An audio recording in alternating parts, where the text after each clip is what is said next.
office, and it was just a very nice sight to see. So I really, I'm proud to be sitting here with City Council.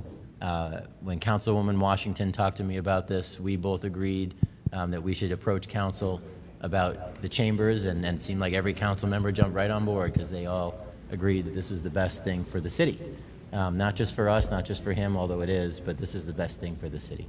So it's my honor, and as mayor, we get to do a lot of proclamations, but I'm not sure if Mayor Benavides has received a proclamation. So I'm going to give this to him, and today, not only is the council chamber being named, but we're naming it Mayor Tony Benavides Day.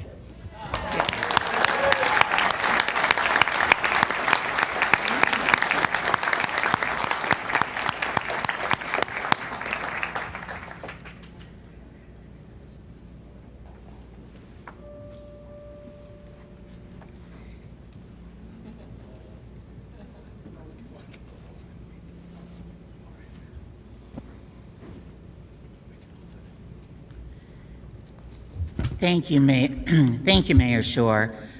With that, we will now have a few comments from the family. Which one of our sons is? Yes, right there, and the mic is on. Well, I'd like to thank all for coming. It was a great reception. I didn't really expect that, and on behalf of my father and my mother, we were very appreciative for that. And it's a great honor for my father, after many years of service on the city council and as being the mayor as well, that to receive such a award and dedication of the day, which is also, I didn't know that was happening there, so that's great. And then the renaming of this important chamber here as a dedication to my father and to service for the citizens of Lansing. So we thank you very much for this.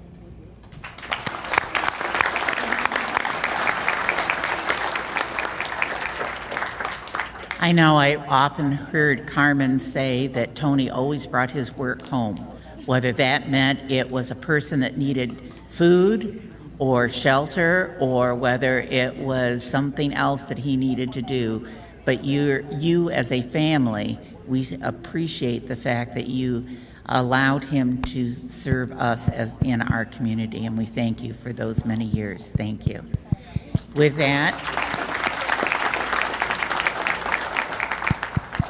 that, we have Lorenzo Lopez. If you could please come up. Sure. Thank you. Muy buenas tardes, mi raza. Muy buenas tardes, mi raza. Good afternoon. Honorable Mayor, honorable members of the City Council, public. I'm going to begin with a quote from the great Cesar E. Chavez because it explains and describes exactly the reason why we are here today. True wealth is not measured in money or status or power. It is measured in the legacy we leave behind for those we love and those we inspire. This historic moment of the renaming of the chambers is a legacy of hard work, of dedication, and courage. How do I know this? Because I've been with them since I was a little boy. We've worked together tirelessly and with courage to create an institution called Cristo Rey Church and Cristo Rey Center.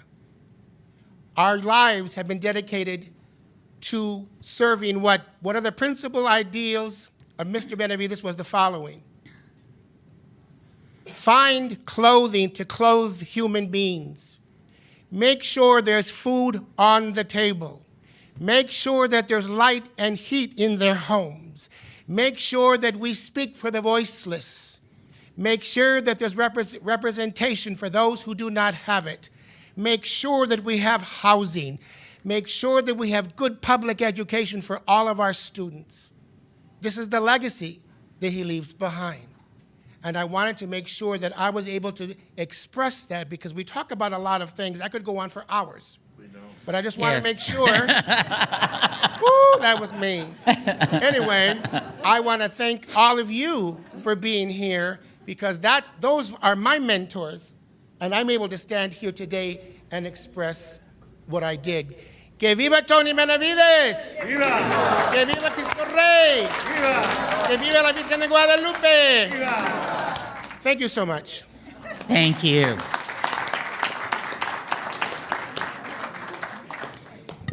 At this time, are there council members that would like to make any comments?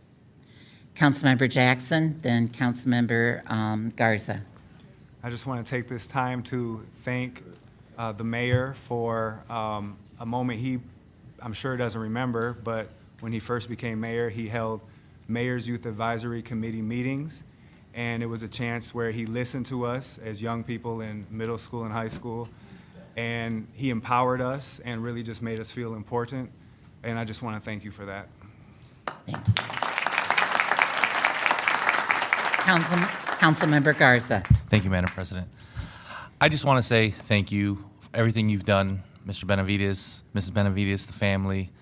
This is an honor to be here. It's an honor well deserved, and I just want to say thank you. And thank you for all that came out today to honor them. So, congratulations. Thank you. Councilmember Hussein. Mayor Benavides, you have meant so many things to so many people, but as a lifelong Southwest Lansing resident, I want to talk about just a little bit of the added importance and significance that you've had for us. You were actually in public office the vast majority of my youth. In the way that you advocated, in the way that you fought for Southwest Lansing residents and business owners is just very much appreciated to this day. So much, and I don't know if you know this, but when I decided to run for this position that you once held, your living room was the first living room I sat in to speak about my candidacy with you and obviously Mrs. Benavides, and to talk about the issues that we're still facing in Southwest Lansing. And maybe even a cooler situation or experience, I should say, maybe one of the honors of my time in office was being able to actually work with you once I was successful in that candidacy, working with you on issues in your own neighborhood. So being able to pay you back for all that you have done for us in Southwest Lansing. I could not think of a more fitting tribute for such an incredible man. And I just want to say how much we appreciate you in Southwest Lansing. Thanks. Thank you. Vice President Spatafor. I know you can't see me up here. I'm behind you here. But Mayor Benavides, I wanted to thank you for your countless acts of service to this community and your years that you dedicated to it, to the family as well. You're an inspiration for what we should be in public service. I know you didn't sit up here year after year working for the city to get the building named after you, but it certainly doesn't hurt. And we really appreciate the service that you've given and the model you've shown for countless members of our community. So thank you very much. Thank you. Councilmember Washington. Thank you, Madam President. Mayor Tony Benavides, I'm so thrilled to be able to be a part of this. This has been on my heart for quite some time. I don't think there is a man in this city that is more deserving of the honor that you are about to receive. You have been in and out of my life, all of my life, and you didn't even know it. As a young girl, young teenager, I was incredibly hungry, and my friends actually took me to Cristo Rey Center to get something to eat. I've never forgotten it, and it happened more than once. So thank you very much for the work that you did there. I, too, raised my children in the 3rd Ward, where you were the representative for the City Council, and I can't thank you enough for what you did for the area where I was raising my children. God knows we had challenges, a ton of challenges, and you faced them year after year. Then again, when I decided to run for council, you were the first one there to endorse me and to help me. So I thank you so much for that. And through the years, I've watched your integrity. I've watched your kindness. I have watched you face cruelty with grace and dignity. And I appreciate it, and I have a lot to learn in that area yet, but I will try to come after you. This isn't about me. This isn't about anybody here but Tony Benavides. But I do want to thank everybody that was a part of this. I did go to the mayor and tell him this had been on my heart for quite some time, and he expressed the same thing. So it was just meant to be. And he actually, I wanted a park. He said someone had suggested City Hall. So the family was able to say what they chose, which this is a good choice because no matter where City Hall goes, City Council chambers will forever be the Tony Benavides Lansing City Council chamber. So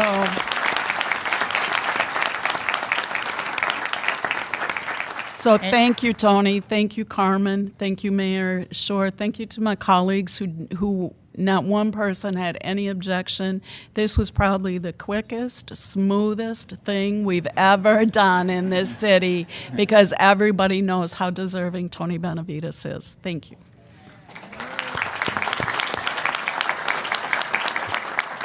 We will now begin to make our way into the lobby. As we do that, I think the one thing I do want to add in closing is most of all, I want to thank Tony for being my friend. Thank you.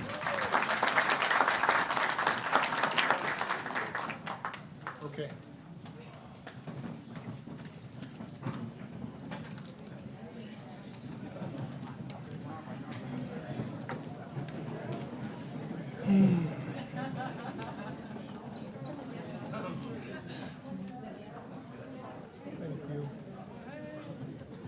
I had more things, but they will not allow me. Squeeze behind here. But it's about him, so I probably most of it. That's the first time he saw him. That's the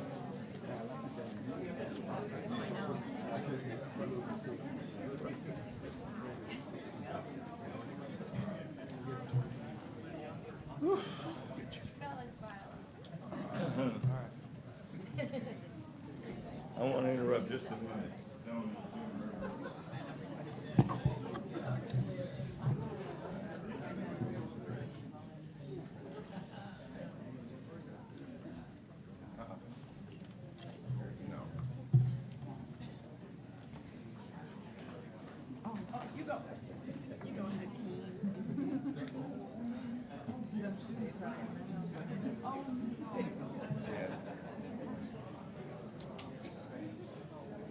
Okay, let's go. I don't wanna. Yeah. Muy buenas tardes. ¿Cómo está? Te lo más bien, gracias. Mi mamá murió casi. De 95.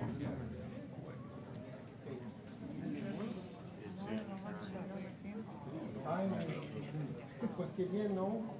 Espero que podamos llegar a Dios nos lo prestó mucho. exactamente. Cuando está uno grande, ¿verdad? Por supuesto. Por supuesto. Pero tenemos que tratar, ¿no? Hacer un esfuerzo.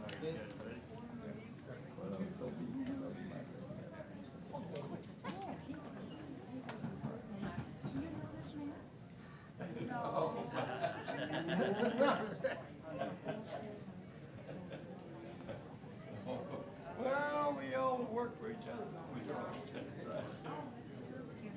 How you doing, sir?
I ain't knew that way.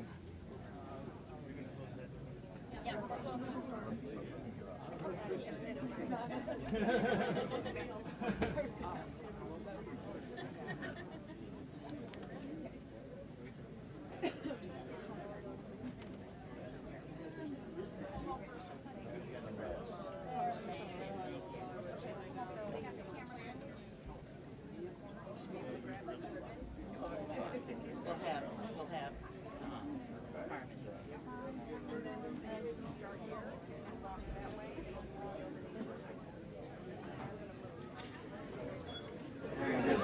Is everybody ready? All right, on the count of 3. 1, 2, 3. Woo! Now turn around, Carmen. Okay. All right, ready? 1, 2, 3. Keep pulling, keep pulling.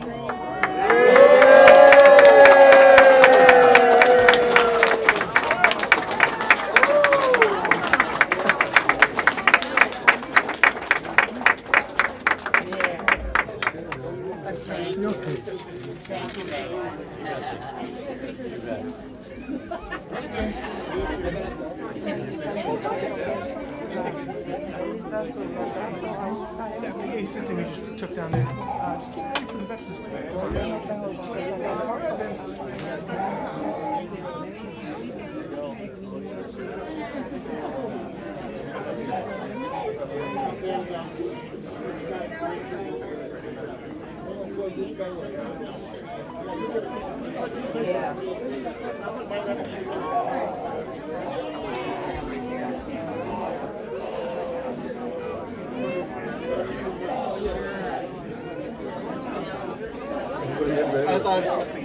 Oh, does that feel better?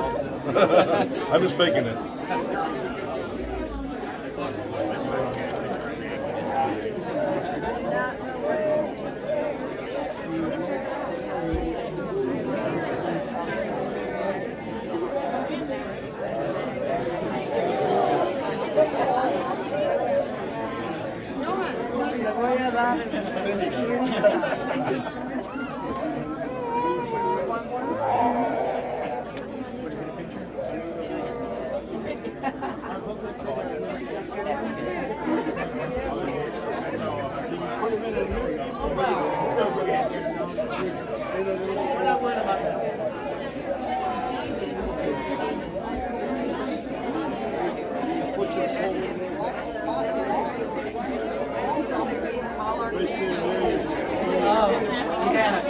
I know. I know.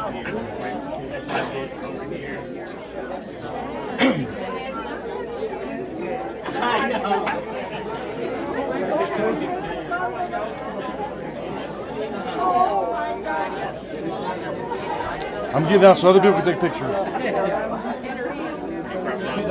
Down just a little bit. Is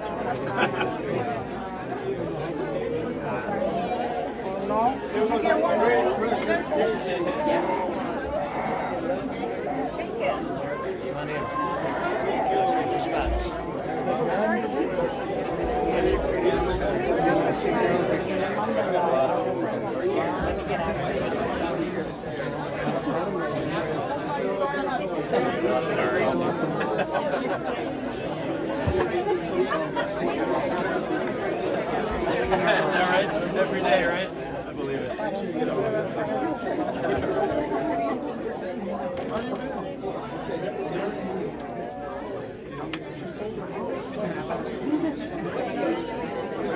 gotta get going myself.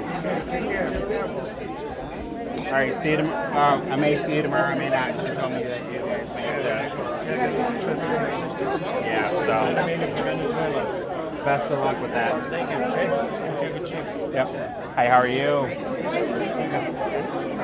I know the big family.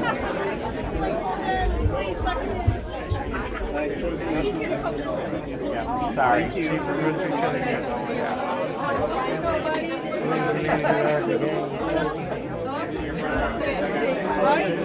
Yeah, I'm just trying to get in there. I got the interviews, so I'm trying to get out. Oh, no? Thanks. Okay, now.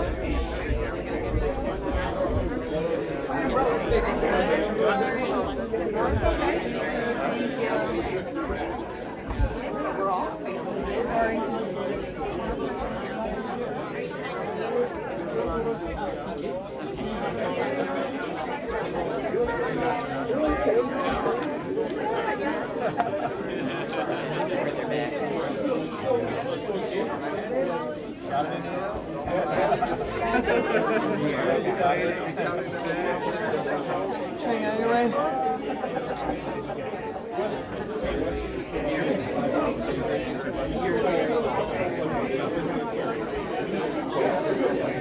I'm I need to interview you. Do you want to get in there, honey? I can put that right. Hey, can we clear away real quick so we can get through the camera?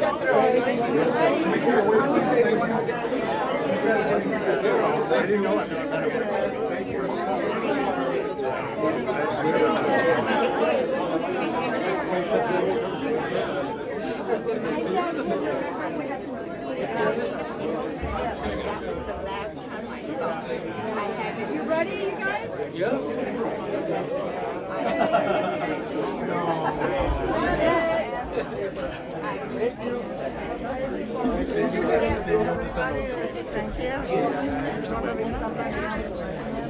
Can I send someone send pictures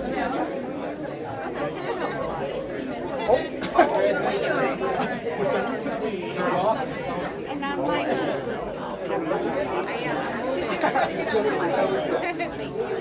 Completely crazy. I had no idea.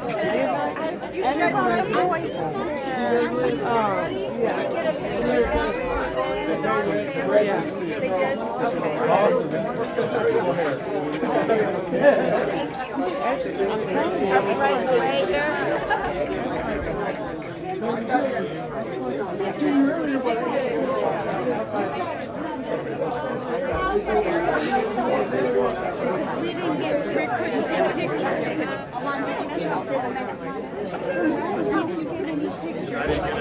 He didn't get any pictures. I was going to take pictures because he's been too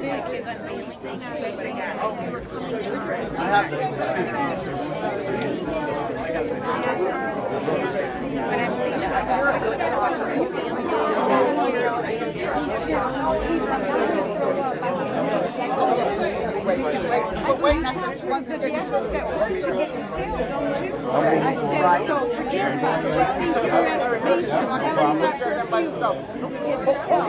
I didn't. I said, same thing, just think like you're selling at Macy's. Normally I just say, I did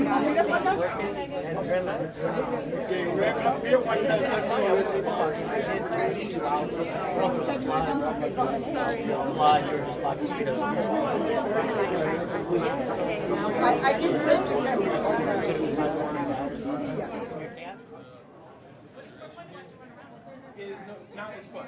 You're right. All right. So this is super easy. Right, pretend the camera's not here. This is all taped. Yep, this is all taped. If you mess up, start over. I'm not coming again. So I'm gonna go back and forth. Will you say it's by your first and last name? That's okay. That's our second way. You can unplug. Spell for me. Just leave that cable on wrapped in a few minutes.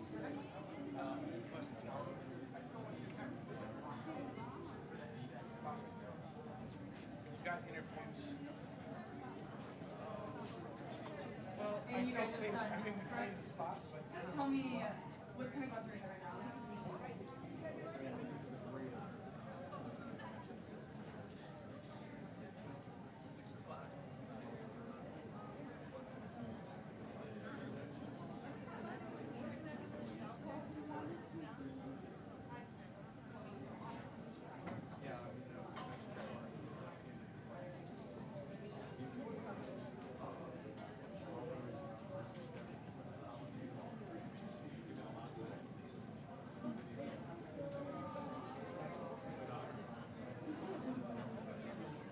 Were you guys surprised when they approached you saying that they wanted to do something like this?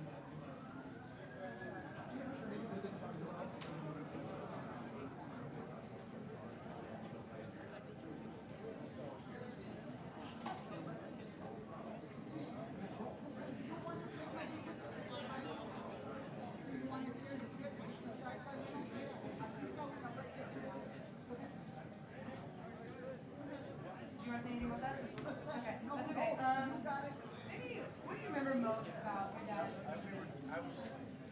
being an advocate for the community that you said, like, when he came home, do you remember anything particularly, or what sticks out?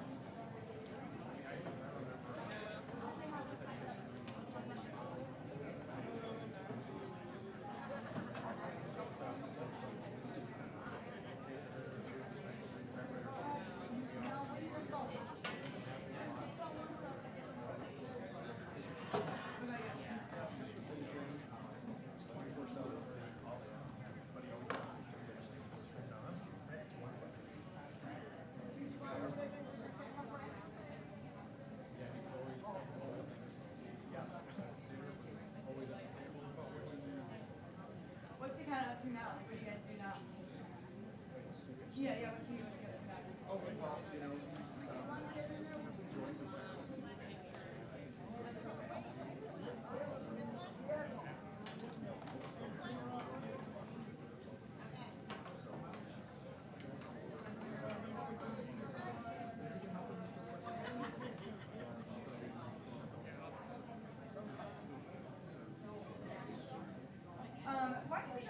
him to serve so long? He served for like over 20 years. Like, why was it so important for him to do that?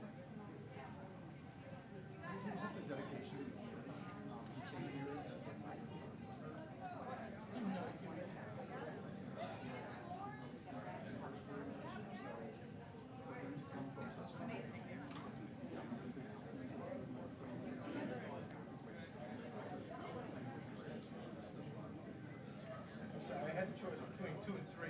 Especially here, I mean, I heard one of city council members saying that he called her personally when she was going to get food and something like that. What's it like kind of here? People just talk that highly about your dinner.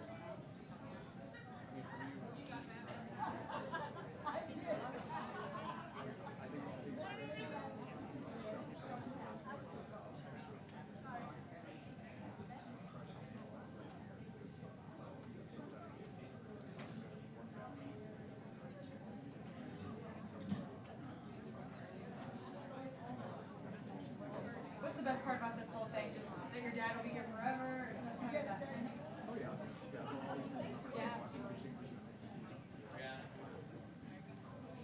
Oh, hi. How are you? Yes, I Thank you. We're going to call to Jason. We're going to come back on, okay? We're going to call back to order the committee of the whole. If we could please have a roll call. Councilmember Wood, Here. Councilmember Spatafor, Councilmember Washington, Councilmember Spitzley, Councilmember Jackson, Councilmember Garza, Councilmember Dunbar, Councilmember Hussein. We have a quorum. We have had our special presentation honoring former Mayor Tony Benavides and Third Ward Council Member. At this time, we will take public comment, and as the public is, if there's anyone from the public, if you would come forward and state your name for the record. Loretta Stanaway, and I would just like to encourage all of you council members as you review this budget to tune in to the mood of the public. And from what I hear in stores and Myers and Kmart, and well, not Kmart anymore, but Kroger, what I read and see on Facebook, the overwhelming sentiment of the people, even though they don't necessarily understand where different pots of money come from and what can be used for what purposes, the overwhelming sentiment is fix the roads, don't waste our money. We don't want frivolous things that are wants versus needs. We want roads, we want police, we want fire, we want code, we want parks and rec, we want sidewalks. It used to be police and fire came in their order of priorities before roads. After this previous winter, that has changed. Roads are the overwhelming emphasis of everyone I see or talk to. And they don't care if there's a hockey thing at the Lug Nuts. They don't care if there's a Meyer thing on the corner of Michigan and Larch. They care about getting up in the morning in a clean and safe neighborhood, getting to work on roads that are passable, coming home without worrying about their kids having been hit by a car on the street or the sidewalk, and being able to go to bed at night without listening to fireworks or gunshots and not knowing which are which. Roads, public safety, and that includes both police and fire and code. Those are what your citizens want, and those are what your citizens expect. The rest is fluff, and they're really running out of patience with seeing fluff before priorities. Thank you. Thank you. Is there anyone else from the public that would like to address the council on the budget at this point? Seeing none, We have minutes from April 29th. Vice President Spatafor. Madam President, I move the minutes from April 29th, 2019. We have a motion on the minutes. All those in favor say aye. Aye. Opposed, same sign, passes unanimously. Next, what we have is a resolution to appoint, and if I misspell or mispronounce your name, McGray, am I saying that correctly? McGarry? Okay, McGarry, to an at-large position on the Medical Marijuana Commission. If you could come up to the table here and the microphone. If the green light needs to be on, and if you could pull that over towards you, that would be great. We have in front of us the application. Normally, what we like to do is to discuss your desire, why you believe that this board is one that you'd like to serve on, and how you believe that you can help interact with the board and the community. So if you could tell us a little bit about yourself, this is your opportunity. Is the green light on? Oh, no. Now you're good. Sorry about that. That's not a problem. Thank you, Councilwoman Wood and members of the committee. I appreciate the opportunity to introduce myself before the council. My name is Brianna McGarry. I've lived in Lansing for about 6 years now, native of Flint, Michigan, and I live in Lansing's 2nd Ward. And I'm really excited for the opportunity to serve on this commission. I feel that I truly believe in checks and balances, and I know that that's really the purpose of this commission. And in the work that I do professionally, I certainly believe in that process too. So I work in the Michigan legislature. I work for the Michigan Senate Democrats.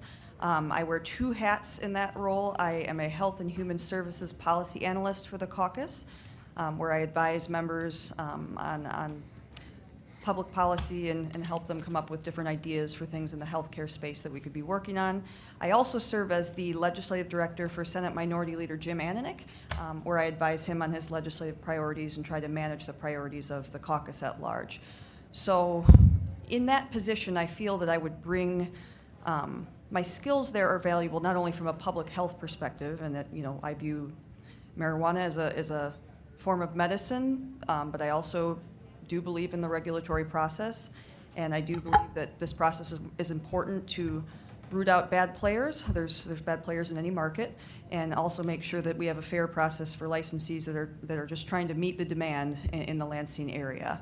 While I do work for the Democrats, I do have to be objective in my role, in that it's not my duty to tell any member how to vote. I just have to look at both sides of any public policy argument and then let them make their decision. So I would take that same approach with the commission. Thank you. Are there any questions from council members? Any questions? Councilmember Garza. Not a question. I just wanted to say welcome. Thanks. I haven't met you yet, and you're my constituent, so thanks for being here and willing to serve. I guess I do have a question. Do you have any stake in the medical marijuana or the marijuana field at all? Any stake in it? Any stake? Like, do you have Financial or? no financial No, interest? Okay. not at all. Okay, that's it. All right, thank you. Thank you. Councilmember Hussein. To be honest with you, I'm just trying to recall the makeup of the commission. So we have 4 ward representatives and 1 at-large position. Is that correct? I believe. There's recommendation from the wards, yes. I think Okay. it's 1 and 1. I don't And I have, think it is 1 ward representative, so I was just curious as to who was vacating, and I think it would be Tracy Winston. This is an at-large position. Okay. All right, okay. Samantha, do you know, is this an open position? I thought all the positions. Yes, it's an open position. We had someone resign a few months ago, and it is an open position. Okay. All right. Okay, thank you. Vice President Spatafor. I just want to say I've known you through your work, and I really appreciate your professionalism and commitment to public policy there. And I thought your answers today were great, and I know you'll take this role very seriously. So I'm very happy to support your appointment to this commission. Thank you very much. Other questions? Seeing none, Vice President Spatafor. Madam President, I would move the resolution appointing Brianna McGarry as an at-large member of the Medical Marijuana Commission for a term to expire November 27th, 2022. All right, we have a motion before us. All those in favor say aye. Aye. Opposed? This will be before this is just which you are very familiar with procedures.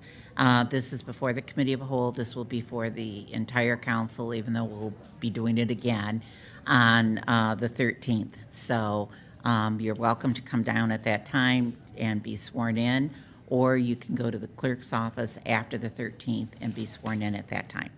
So we want to thank you for coming and being part of our ceremony as well, and having that opportunity to see that. So thank you. Thank you. Have a good evening. You too. All right, that takes us to budget presentations, and the first one that we have before us is the Finance Department. Good evening. It's my pleasure to come before you in a little different role, a little different hat than I've been wearing throughout the process. I'm here to present the fiscal year 2020 budget for the Finance Department. The presentation isn't quite queued up yet, but there are 3 divisions to the Finance Department. We have the Assessing Division, we have the Accounting and Budget. There it is right there, okay. The Accounting and Budget Division, and then we also have the Treasury Division. And I am very pleased to announce that we have a new city treasurer. Judy Keeler is in the audience here. So she just joined us like 2 weeks ago, so I'm very excited to have her join us. If you notice on that, the organizational chart there, it's a little unique. Finance is set up a little bit different than a lot of other departments in that 2 of the divisions, Treasury and Assessing, report informally to me, to the Finance Director position, but as well, they report directly to the Mayor as well. So it's a little unique in setup. That's not unique in terms of the way other municipalities handle it, but just within the city. It's a little different. On slide number 3, the finance, I'm sorry, I'm remiss in stating that. The fiscal year 2020 budget for the 3 divisions for finance equal about $5.7 million. And if we look on page 70 to 71 in your budget book, those are the finance pages. The Finance Department is responsible for everything. Basically, if you think about dollars coming in, going out, we handle all of that and in between. We go from billing to taking it in to spending it. Full array of services. Property tax assessments. Now, property taxes that we generate, that the city generates and most municipalities generate, are based on property values. So every year there are assessments that are done. We'll get into that in a little bit. Then those turn into property tax billings and collection. Now we calculate those, and then we send those out, not just on behalf of ourselves, but also for multiple jurisdictions. And I'll get into that in a moment also. Income tax processing and collection. You know, income tax is another large revenue source for the city. Then we have the accounting, and we have various, as we've described within this budget process, and at year-end time, we have various funds that are accounted for depending on revenue sources, everything from our tax dollars to sometimes grant dollars and other things, tracking those to make sure we have accountability, as well as separation of duties and those types of things. There's preparation of annual financial audits and reports. We have financial analysis and forecasting that goes on. We have budget preparation and monitoring. On slide 4, it continues with debt management. Debt management, in most cases, meaning bonds that the city has issued, and bonds and loans, I should say. Cash flow and banking management, investment management, purchasing policies. Now, we do have an arrangement with the Board of Water and Light. We contract with the Board of Water and Light for our day-to-day processing of purchasing, but I'm still involved in terms of purchasing policy and administration of that because the purchasing is administered per the city's policies. We also handle vendor payments, also known as accounts payable payments, and we also handle retirement system administration. We have 2 retirement boards, but we handle the administration in terms of the pensions and pension calculations and those types of things. On slide 5, as I mentioned, the property tax process starts with property tax valuations. We have different types of properties that properties are that we assess property taxes on: residential, commercial, and industrial. We have approximately 46 parcels that we issue that we make determinations on and issue the property assessment statements that go out, and those go out in March of every year. Within that, we are a little more complex than a lot of municipalities in that we are located in 3 counties. So we work with Ingham, Eaton, and Clinton counties and the equalization departments of all of those, because that takes coordination in terms of the assessments that go on, as well as the final rolls that are produced. Once those assessments go out, we do have opportunities in terms of appeal processes and such, but those ultimately end up in the form of property tax bills. And we then bill out approximately 57,000 property tax bills, not once a year, but twice a year, summer and winter of each year. Now, I think it's important to note, and a lot of people don't quite necessarily see this or understand this, but property taxes, that the bills that we send out are actually not just the city's property taxes, but we actually bill out on for a number of jurisdictions on their behalf. And what that does is that so that we don't have, say, the library, the capital area transportation system, the school districts all issuing their own property tax statements and billings, and that would result in a whole lot of different bills going to our residents. So we do that on behalf of all the others. So on slide number 6, if you look at that, this is now this is combining the summer and the winter tax bills in terms of the millages, but this is sort of a sample tax billing or millage statement that you would see for Ingham County residents. So you can see City of Lansing is about 26.6%. Now, I do want to say this is somewhat of a sample because those other jurisdictions, their millages do change, and we don't have all the new ones for the new year. There may be some changes that they will apprise us of in June, but this is a good sampling and a good example. So you can see about a quarter of the property taxes that are levied on the summer tax bill are actually for the city. The rest of that is actually on behalf of other taxing jurisdictions. Vice President Spatafor. I got a question for you about the Lansing School District one. It seems high. Does that include the 18 mills for non-homestead? Yes. Okay, yes. that explains that. Thank you. Yes. Councilmember Washington.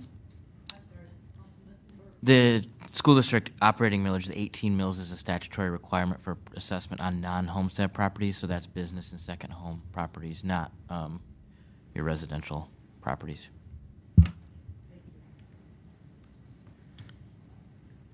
Go ahead, Angie. Yeah, another thing I want to point out is that the city, when we issue the 2 different tax bills in the summer and the winter, the city operating tax is only collected on the summer tax. So that's when I come before you and I give you quarterly updates and I talk about property taxes all being collected at the beginning of the year.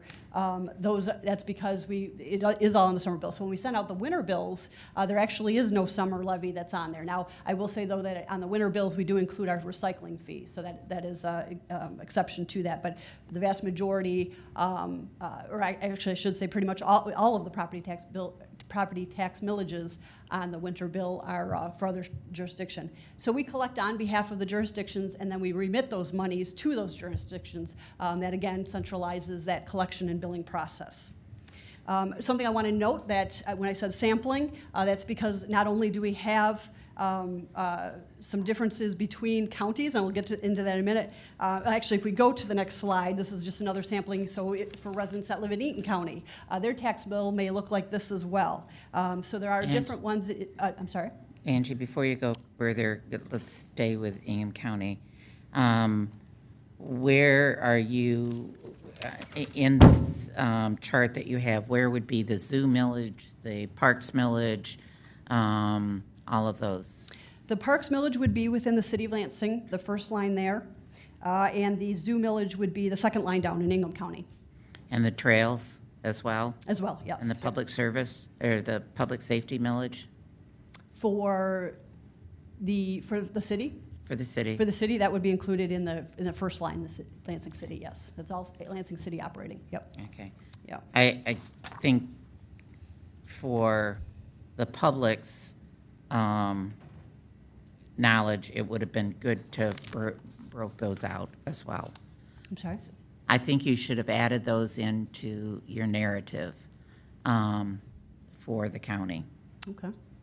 Thank you. Okay. Yes, those are included, as well as the police and fire within the and the roads within the city, as well as the parks millage.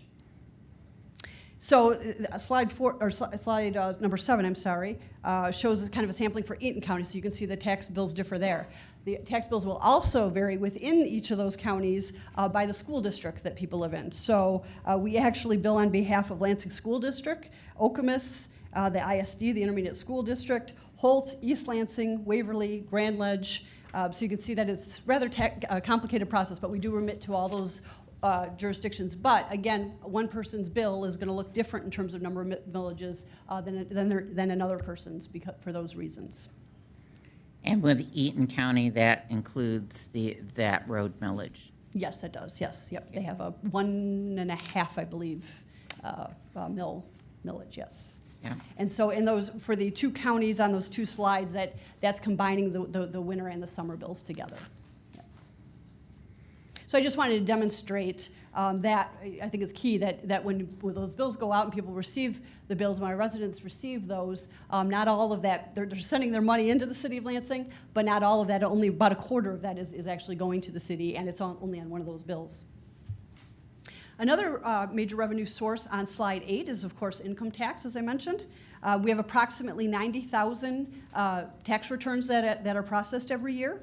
Approximately 40,000 refunds are processed, and we want to get those obviously out as soon as possible after processing, after we receive those, because those are monies owed back to our residents. So those we work to get those out as soon as possible. So about 40,000 refunds between January and June 15th. And our Treasury Division obviously works very hard to accomplish that.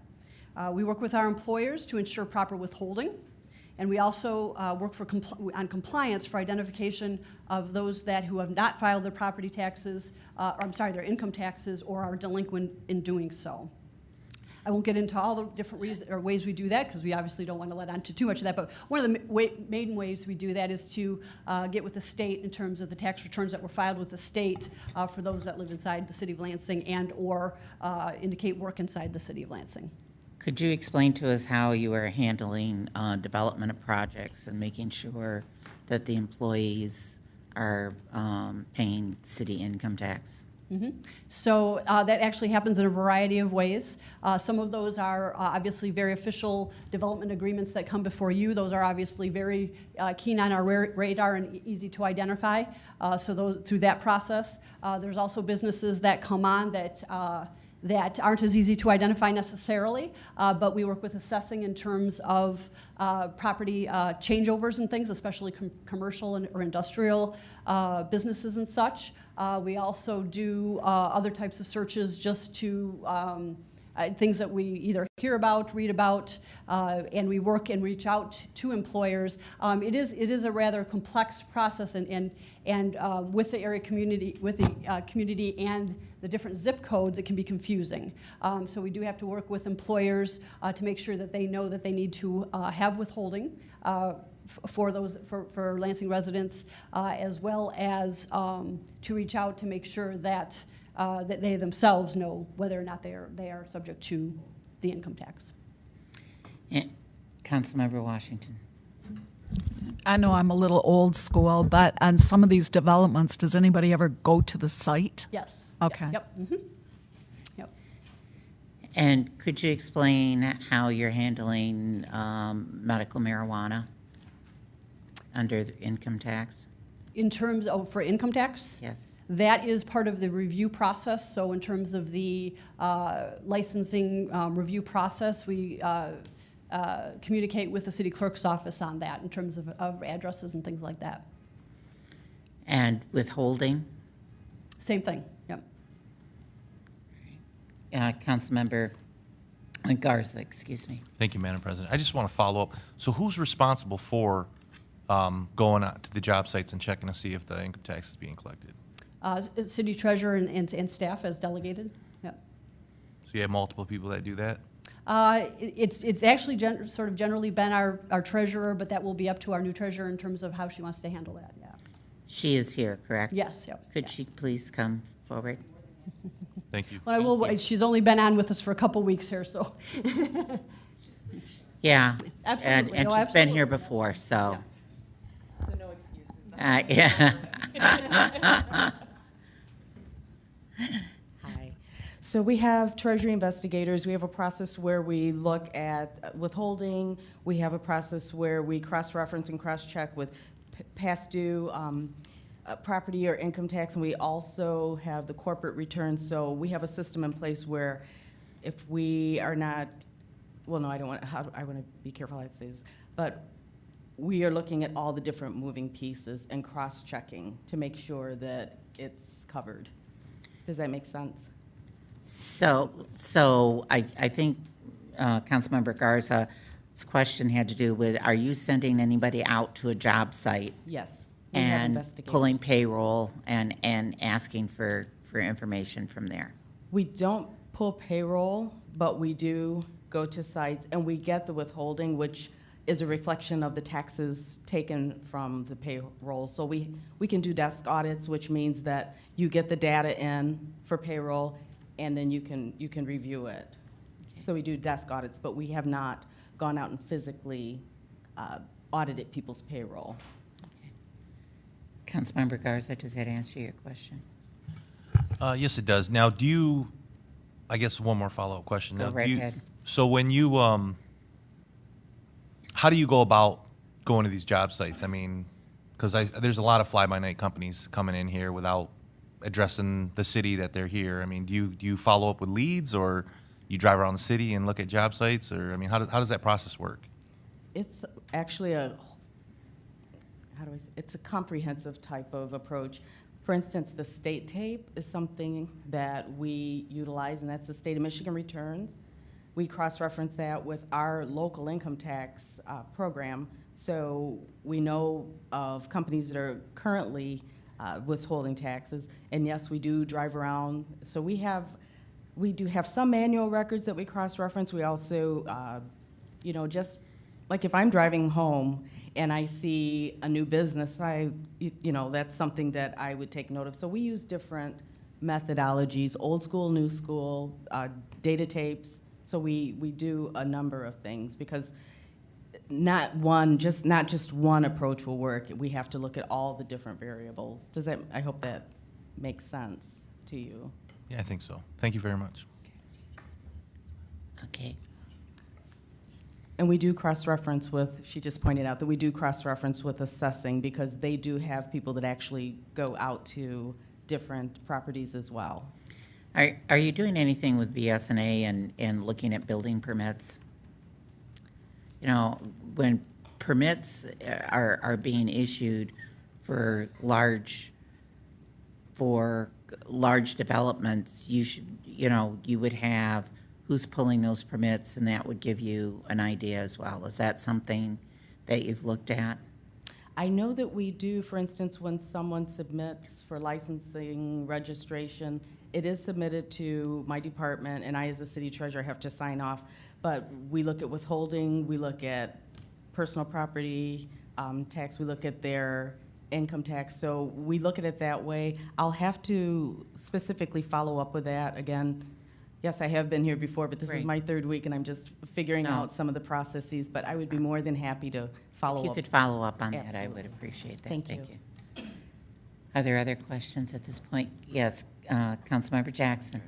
Thank you. This might be a little unfair to ask, Angie, but I think it's under the umbrella of property taxes and treasury. And that's, I don't know, are they special assessment when you do the trash and is that what are they called? Special trash and snow? Right. Okay, so is it possible to, I guess, it go to the tax rolls before the appeal or claim review process is finished? And I guess also could you explain like how that impacts the budget as far as if it goes to the tax rolls, like what does that do to each year's budget, if anything? Are you talking about special assessments that have been issued before and they go out on the tax bills? Is that what you're? Yes. Okay, yeah, we do bill some special assessments. When I talk about special assessments, there are a number of them. Some are for like roads and curb and gutter, that type of thing. Those are on the property tax bills. When we collect those monies, those go to a special assessment fund that doesn't go just to our operating revenues. That goes to a special assessment fund to repay those assessments and note that those are paid down and paid off by the residents. Then we have what we call kind of nuisance fees that are billed out as well, and that is to offset the charges for the contractors that are sent out to clean up those properties, whether it's mowing lawn or those types of things. And so that again doesn't go into our general revenues; those go towards to offset the costs for that. Okay. Councilmember Jackson. Okay, so I guess since there can be nuisance throughout the year, and special assessments are done at certain times of the year and then go to the rolls in a certain time of the year, I guess, is there any coordination with council or city attorney's office or code as far as like where it is in, or how soon the appeals are coming, or where it is in that process as the time comes up during the year when, it's supposed to be assessed? Yes, so for the nuisance fees, those are billed pretty quickly upon the service being rendered. If those go unpaid and we're coming up to either the July or the June tax bill, now we got to back that up a little bit because it takes time to prepare the tax rolls. Those are added to the tax rolls. Again, though, when the money's collected, it's separated like we separate with the other taxing jurisdictions, and that money goes to offset those. So once we hit a certain date, coming up to July and coming up to December, if they're not paid by those times, then they go on the tax rolls. Councilmember Jackson. My last follow-up, hopefully, is, okay, so when it's billed, and if it's billed when you prepare it, is it also like a done, resolved claim at that time? Or if it's billed and they're going through the review process possibly, or then appealing it to city council when we hear it, would some of the people that have it billed already make it to where it's showing up or on there? Oh, I'm sorry. So as long as it's a valid claim, as in it either has not been contested or it hasn't yet been resolved, it will get billed. However, if it were to be reversed by City Council or the claims review process, then that money would either not be billed out if it hasn't been billed out yet or refunded. Okay, I guess I would just ask for maybe looking at for the next year or the future that you back it up as far as which ones make it on the spring or the fall, because sometimes it is very close with the appeal. If it's billed and they're still going and it's not final and it makes it, I've heard some seemingly valid complaints about that. Okay. So if it's not like pertinent to have it on that specific fall or spring, to just move it to the next one if it's been like a claim that's been billed within 2 months prior or whatever you. I see. So something maybe in May and is going to go on and ends up on the July. Okay, I understood. Yep. Okay, Vice President Spatafor, then Councilmember Dunbar. I was just going to speak to Councilmember Jackson. I think I know what you're getting at. Whenever we adopt a role on council, there's a pretty exhaustive appeal process, and the snow and ice, the trash, all that stuff. You remember the Glenburn Commons issue, and then some of the snow stuff. We have not yet, even in public service, seen the role for snow and ice, and we're pretty much out in the clear for winter. So we'll adopt that, and that gives them about a month or month and a half to go through the appeals process with us. So it's not even, they're billed for it long before, and then it comes to us for adopting a role. So there's a very long window of opportunity for those. Councilmember Dunbar, then Councilmember Jackson. Thank you. Correct me if I'm wrong, but special assessments don't automatically go on the roll anyway. People have the ability to pay them as they go before they get on the roll, correct? That is true. So when we talk about our curb and gutter type of, our road type of millages, that is the case, and sidewalks, our sidewalk special assessments. That is the case. So when a property owner does have the ability to pay it all at once. But they also have the option to do an installment basis, and if they choose the installment basis, then we bill on the property tax bills. Councilmember Jackson. Just really quickly, I appreciate, but the month and a half may be too short, I would think. So even considering longer if that's like already a policy. Just from sitting on it, I know if we miss something or if that's already a meeting, a certain amount of times that's noticed to reply and respond, so a month and a half may not cover it. And I believe there's due dates on those bills in terms of the nuisance Correct. fees and things, and it would only be if they've passed those, but I will have to look into how close to that is, yep. I think, Councilmember Jackson, one of the things that's improved over a period of time is the city attorneys and the claims review. We have very few claims that are older claims that have languished in the system. I can remember when we were doing some of those that were as much as 3 years old. And now we have a date on those that you are required to file your claim review by, and then I know the city attorney has worked hard to clean that up so that they get through in a much timelier fashion. Thank you. Okay, Councilmember Hussein. In terms of Treasury and income tax, we talked a lot last year about outstanding income tax that was due to the city. I think it was $7.5 million or something of that nature.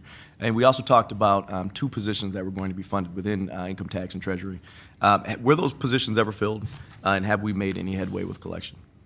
So there were 2 positions. One went from a part-time to a full-time position last year, and then there was another position that was added in the fiscal year 19 budget, which is the budget we're in now. Those were, but then we've also had quite a bit of turnover. So while we did fill those positions, then we've had some promotions and such, and so we do have some vacancies, yep. But those were added and continue to be funded in the proposed budget. Okay, and so to the second part of the question, we haven't made a ton of headway with regards to the $7.5 million outstanding to the city in terms of income tax. Well, remember, it's a rolling amount too, to some extent, yes. I mean, as we collect, there's more monies that come on. Now, we have worked extensively with the city attorney's office as well as district court to streamline processes and make process improvements there. And part of that is the introduction of a small claims process. And so to the extent that we can decrease the amount out there through those methods is very important. And we've really made a lot of effort this past year to do that, and really appreciate the city attorney's office and the district court's participation and partnership in that. Mr. City Attorney. I might Go ahead. verify. I'm sorry, did I interrupt? I was just going to ask the question in a different way. Do we still have 1,300 plus arrest warrants out for income taxes?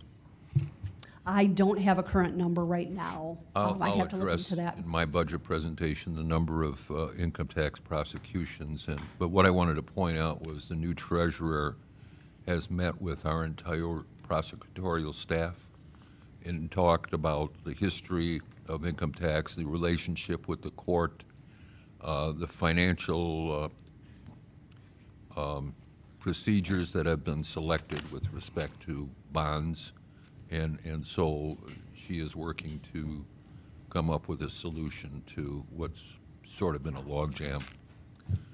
And we have also been looking at the software in terms of efficiencies and things that can be done through the workflows and things within our income tax software and such. Yep. Are there other questions? I think one of the ones that I have has to do with East Lansing, and we've talked about the fact that they are now having an income tax. This will be, April 30th was the first time that we've had people that might be making dual payments and things like that. Are we seeing anything in some of the returns that are offsetting as far as people not understanding what they should be or shouldn't be paying? That actually will not happen until next April 30th. The East Lansing income tax went into effect January 1st. Now, we could still have some confusion by people knowing that went on, but their income tax, so the April 30th returns that are being processed are for calendar year 2018. And so East Lansing income tax went into effect for calendar year 2019. So that'll be next year again, but there could be we could see some confusion by people who have heard that and file their returns this year. Okay. Yes. Oh, yeah, sorry.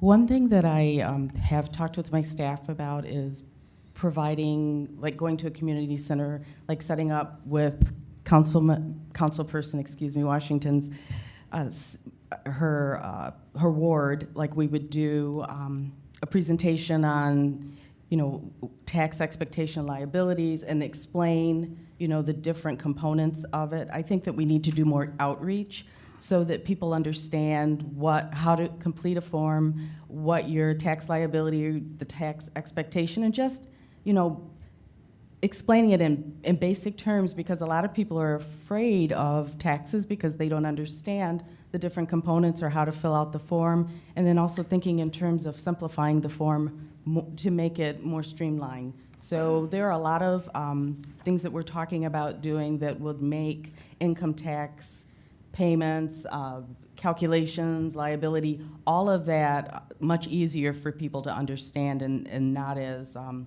scary as it is for some to understand. So we're going to be doing more outreach for that. Good, thank you. Other questions before we move forward? Okay, Angie? And if I could, too, we just passed our April 30th deadline, but this is a good time to plug the VITA program, too, which offers free income tax preparation for those that qualify, too. So that is important to know. If anybody's listening to this right now and they do struggle with their income taxes next year, you could get with our VITA program. There are links on our website for assistance in that realm. So on the next slide, slide number 9, kind of shows the cycle that finance goes through. So to the upper right left-hand corner there at the top, we start with budget preparation and at that time property assessment in terms of the cycle. And then we move over to the right, and that's where we are right now. We're in the midst of the budget process where we have a proposed budget for the new budget year and are in a deliberation of that will ultimately get adopted. Once that budget is adopted, then the new fiscal year starts. And so then we start collecting revenues for the new year, we start paying expenses, and of course, throughout all that process, we have the accounting, the budget monitoring, and cash management that goes on. It's very important because finance does handle all that, although through 3 different divisions, that we do have internal controls even within those divisions because we need segregation of duties because of all that handling of the revenues and the expenditures and the cash. Then we move on as the year progresses ultimately ends up getting closed out. We have to prepare for our financial statements as well as an external audit. We go through an external audit, and then that concludes that fiscal year. And by that time, we're actually already in process for the next budget year. It doesn't even just start at that point, it actually is already in process. On slide number 10. One moment, please. Councilmember Washington. Thank you, Madam President. Angie, we have been hearing for a number of years from the financial health team that we need to be doing multi-year budgeting. When do you anticipate we will start doing that? Well, we've been talking about the total budget presentation in terms of when I say budget presentation, the document and such with the mayor's office.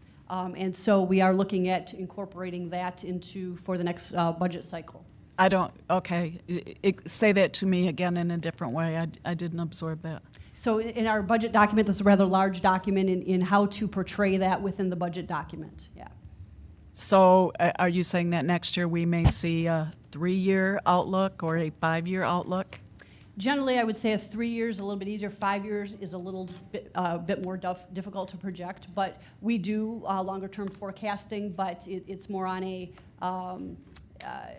we do that on a more informal basis because that does change quite a bit, but we have been talking about formalizing that process and including that in the budget document. Okay, that would be good because as it's difficult to forecast year to year to year. So it's a budget. We understand that there could be changes and the economy changes. So, okay, thank you. Councilmember Dunbar. Thank you. I'm going to echo that sentiment because And I'm glad to hear that we're going to do it next year. It's very hard to do any kind of strategic long-term planning without long-term budget numbers. Particularly, we've been facing this with climate action. Like if we were to put into place a climate action plan, there's going to be short, medium, and long-term goals, and some of those long-term goals are going to require that over the next several years, we pocket some money and hold it, which is it's completely against how we budget now, which is to hold on to a pot of money 3 years in a row till we have enough to spend. It's how most people do it at home, if you save, but we don't have the structures in place to do that. So it would be really helpful, like if we want to get a giant piece of $1 million equipment that we need for X, Y, and Z, it would be great to be able to hold that as a placeholder from budget to budget till we have enough. And we also have ways of segregating that too, to account for them separately so that they're not within our operating revenues and expenditures too, yeah. Much like we do for grants, yep. Councilmember Jackson. I would like to also agree with that for a different reason, and that's because honestly, our financial outcast is looking pretty bleak with the pensions that we all talk about, and to not like really account for that every year, even though it's balanced budget, it's just, I think it's wrong, because we need to look at our priorities and all these different things with an eye on the future. Other questions? I think I'd like to add to that. One of the things that I remember us going through when the financial health team was first organized was council training on that. And many of us sat through that for a number of weeks as we went through that. And part of what we received from that was the fact that we needed to look at long-term budgeting, putting performance measures together, and number of those things we adopted. We said, as a community, we believe it was important. My understanding, and Samantha stepped out, but my understanding is that the mayor coming in accepted and continued working with the financial health team. So I would think that since you had council already on board with some of these things, it would have made sense to continue some of that progress that we were making and that we had agreed on moving forward. And so I would hope that if we need to go back and look at some of those trainings, you know, I know, Angie, that you sat through a number of those that we had here in the back room for hours on end. But if that's something we need to go back and look at to see what we made, what our commitments were as collectively, and I realize the administration has changed, but there was a philosophy that we were working toward. Councilmember Washington. Thank you, Madam President. And I just want to add to this really quickly. I was going over the S&P reporting the other day, the document that we got, and it actually states in there that they too think that we should be doing up to even a 5-year budget outlook. And a statement that was made in there that was a little troubling to me, it said that they were told that that's actually being done in the departments, but it hasn't been shared with City Council. So I'm really hoping that's not true. And I'm hoping they misunderstood what was said. But everybody is telling us this is something we need to do. So as Councilwoman Dunbar said, for forecasting and planning, I think it's really important, and everybody's telling us this is where we need to go. All right, thank you. Go ahead. Okay, turning to slide number 10, we get to the 2019, so our current year accomplishments. We've had software conversions and integrations so when we bill on behalf of our brownfields, TIFAs, payment in lieu of taxes is what PILOT stands for. PSD is our principal shopping district. So we have different tax captures and or assessments that are done, and we converted those and centralized those into more consolidated software as opposed to multiple software packages that were used before. We had, in our assessing division, we had deployment of tablets for property appraisals. We had a financial system upgrade phase 1 of that. That was basically almost a sort of back-end conversion in terms of the system. We're going to be going through a phase 2, which I'll note in a minute, which we are then looking to take advantage of enhancements in the capabilities of the financial system. We had 3 bond refinancings this past year, 2 of which I came before you not long ago, and I do want to report on those. I think we alluded to them in the when Carl Dorschmer was here for the TIFA. That TIFA refinancing we just sold the bonds on those about a week ago. We have about a $2.6 million savings for the TIFA in those. I think it's about 11 years left on those bonds. And a couple weeks before that, we had a bond sale for our Build America bonds that you approved as well for a refunding, and that resulted in $2.5 million in savings, and that would be over 14 years. So both were very successful bond sales. Going over to slide 11, along with that budgetary realm, we've had participatory budget forums were introduced this year. There were 4 held in the fall, and then 4 held in the spring, and some of you attended those forums. In the fall forums, they were a little more on the educational side, as well as participatory. We actually built budgets using Legos, which was a lot of fun.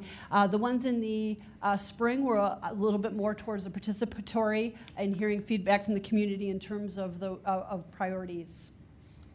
The programmatic budget costings, we talked about that in the budget overview. So this year, for the first time, we have programmatic costings, and that's the first step, as the mayor had indicated, as we move towards priority-based budgeting, which gets into a lot of what you were talking about in terms of matching our dollars and being able to talk about what the services do we deliver, not just in terms of our sort of departments and such, but in those programmatic levels, as well as tying those into our strategic goals and priorities. And then I want to mention that this is the 40th consecutive year that we received the Government Finance Officers Association Award for Excellence in Financial Reporting. So that's quite a feat as well. That obviously predated me for quite some time, but we were very happy to continue. Councilmember Hussein. Just real quick on the participatory budget forums, I took part in a few of those. Can you talk a little bit about the input that was provided? Talk about how that drove the administration's process and maybe just a few specifics about adjustments that might have been made to the budget based on the input provided. Mm-hmm, sure. Thanks. So some of that stemmed from the first round. The first round, as I kind of mentioned, was the first round in the fall. They were 4 of the same sessions. And from that feedback that we received, there we identified that we wanted to focus on 4 different areas: infrastructure, neighborhoods, public safety, and economic development. And so grouping services into those realms and having conversations on that. So then in the spring, we had one session where the first 4 sessions in the fall were all the same. In the spring, we had one session for each of those topics. So we had lengthy discussions and on those topics for those evenings. And the mayor was present. I should mention the mayor was present for all of those participatory budget forums and heard that. Now that is an evolving process. That was the first year that we offered that, and we will be we've learned from those, and we will be moving and modifying as we go forward, as well as to link that in now into the priority-based budgeting. Councilmember Washington. Thank you, Madam President. I'm going to be brutally blunt here. I thought Lego night was silly. I liked the explanation of how the budget goes through, but the Lego exercise was just silly. And I went to 2 of the 4, and it was building blocks, and oh my goodness, I ran out of a Lego here. But I think going into the community is a good idea. But I think it should be more, taken a little more seriously and really getting down to the nitty-gritty of what is incredibly important to the people, because I hear it all the time, and I'm not hearing necessarily the same thing you're hearing from Lego Night. So I'm just saying, I hope we did learn from that process. Councilmember. And one more thing. I didn't say this to start an argument or need an explanation or a public service moment. This is simply my opinion. Thank you. Councilmember Dunbar, then Councilmember Hussein. I don't have a public service announcement, although I can see where you think I'm coming with one. I wasn't at Lego Night, but when we did the millage years ago, the first public safety millage, we actually went on the road and did a lot of public input forums about the budget. And although Legos, I don't know the system necessarily that you used, but having I think a tangible way to show people with their hands, there is a finite amount of money, and these are the things you can choose to put it. For some people, that's the way they learn, as opposed to sitting and looking at numbers. So for us, we used pies. We sliced up pies. You can use pie charts. You can do all that. But I think when they get their hands on it, having a finite number of things and not having enough after you've spent them here to do something there works. Maybe Legos isn't the way to do it. I don't know if people thought that was childish, but I think that something tangible with the hands actually does work. So keep trying. Thank you. Councilmember Hussein. Sure. I really appreciated the educational aspect and the engagement aspect of it. I think people that attended had hoped, to be honest with you, for a little bit more of a candid conversation in terms of how tax dollars are being used and how they see, well, I should say, what they see fit moving forward in terms of taxpayers' dollars and expenses.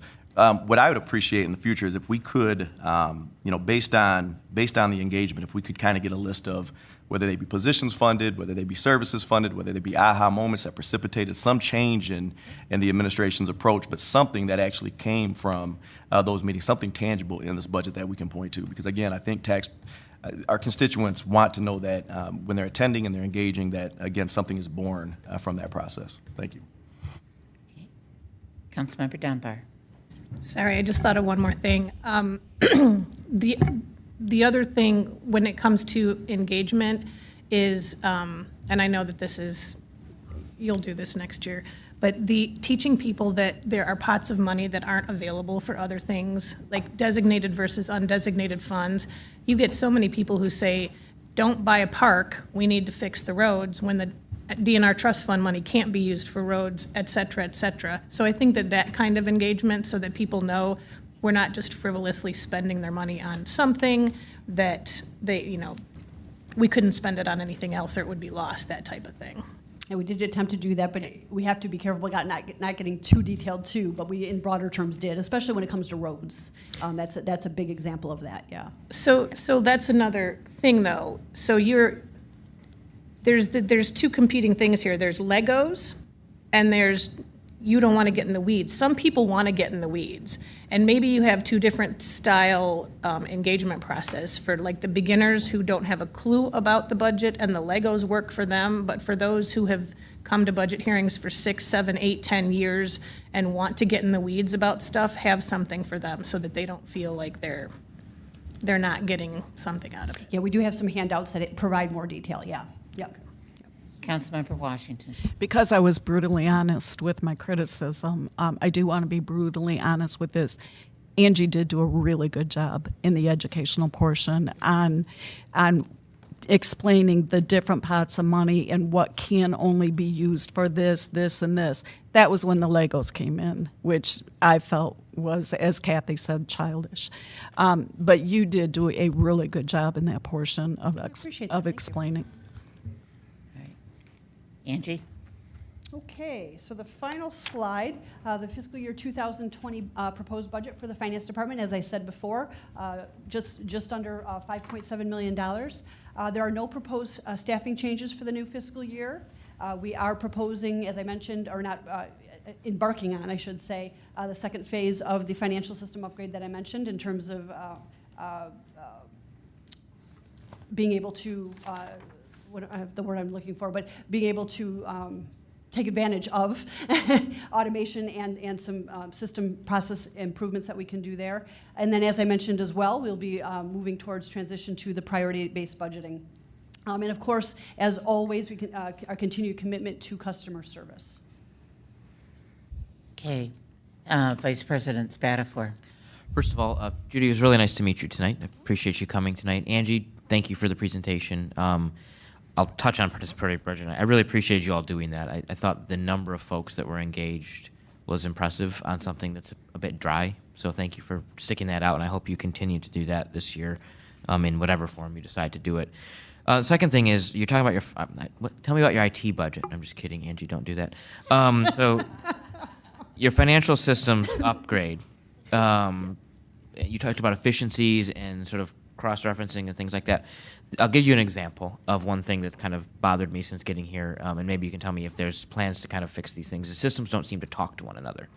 For instance, a taxpayer will submit their income tax forms when they owe money, and on it says you may debit my account on April 30th. Is that the date here, or is it 15th? April 30th. April 30th. But they also maybe send a check along with it. So they get dinged twice for it. I've got like 5 of these emails right now, and I explain to them what happened, and they have to fix it. But the answer I've gotten in the past from the previous treasurer was, we have no way of knowing when a constituent has balanced their account with us.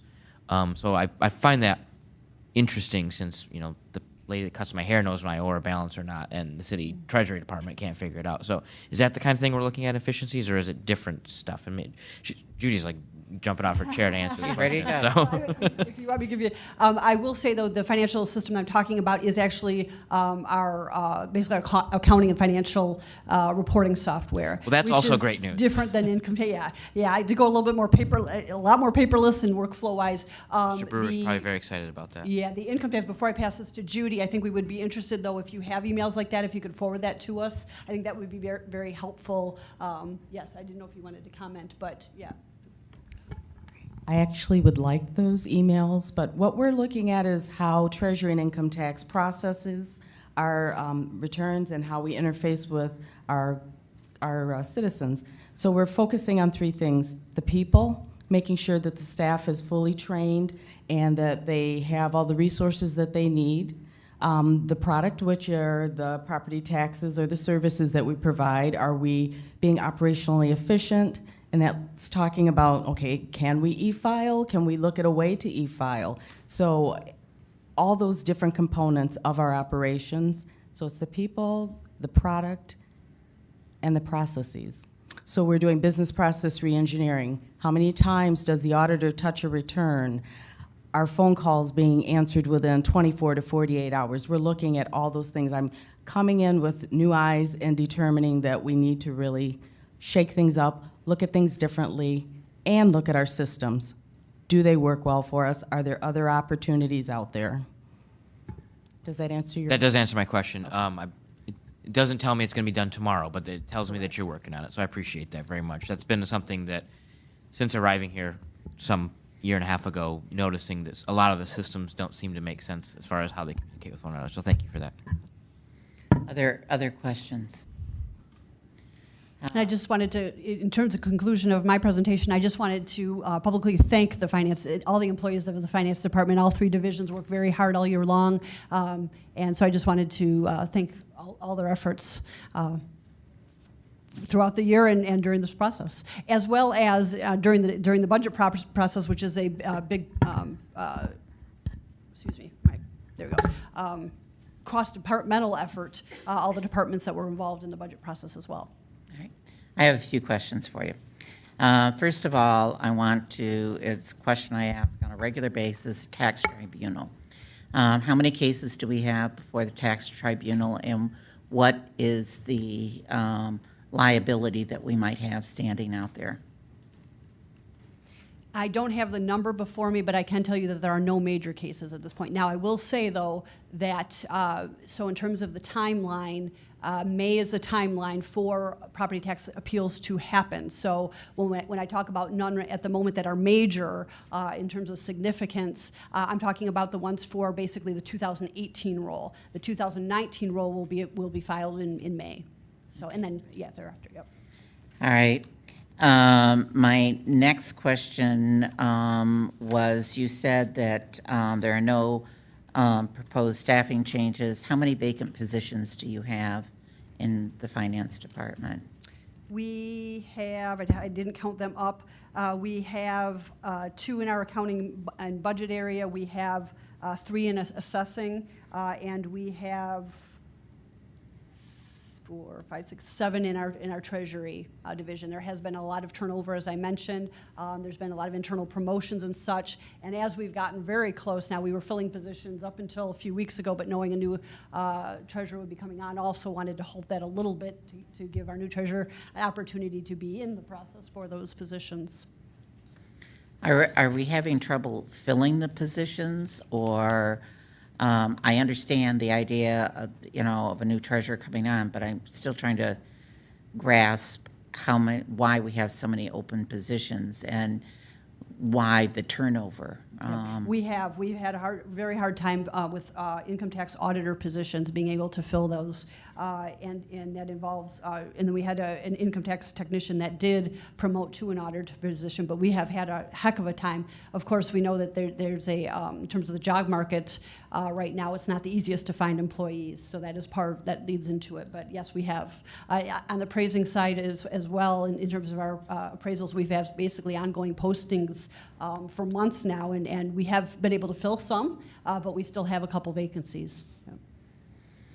Did you want to say something, Judy? Oh, sure. Go right ahead.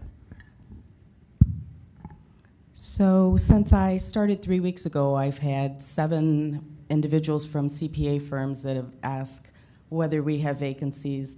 I'm going to use the network that I have because I'm a tax nerd, so I know people that are interested in coming to the city to help transform Treasury and tax. So I really don't anticipate that we will have problems filling positions, and we are moving forward. I'm being careful with moving forward because I know that we need an auditor right now, and so that's been posted, but I don't want to fill positions for the sake of filling positions. I want to fill positions that I know are going to be within the best interest of the city. How do we know we need 3 auditors versus 2? The investigative, I want to fill positions that are in alignment with the process that we need to be utilizing. So I'm very hopeful. Okay, thank you. In looking at the treasurer's general fund under miscellaneous operating, you had an increase from $37,000 to $70,000. Could you explain what that increase is?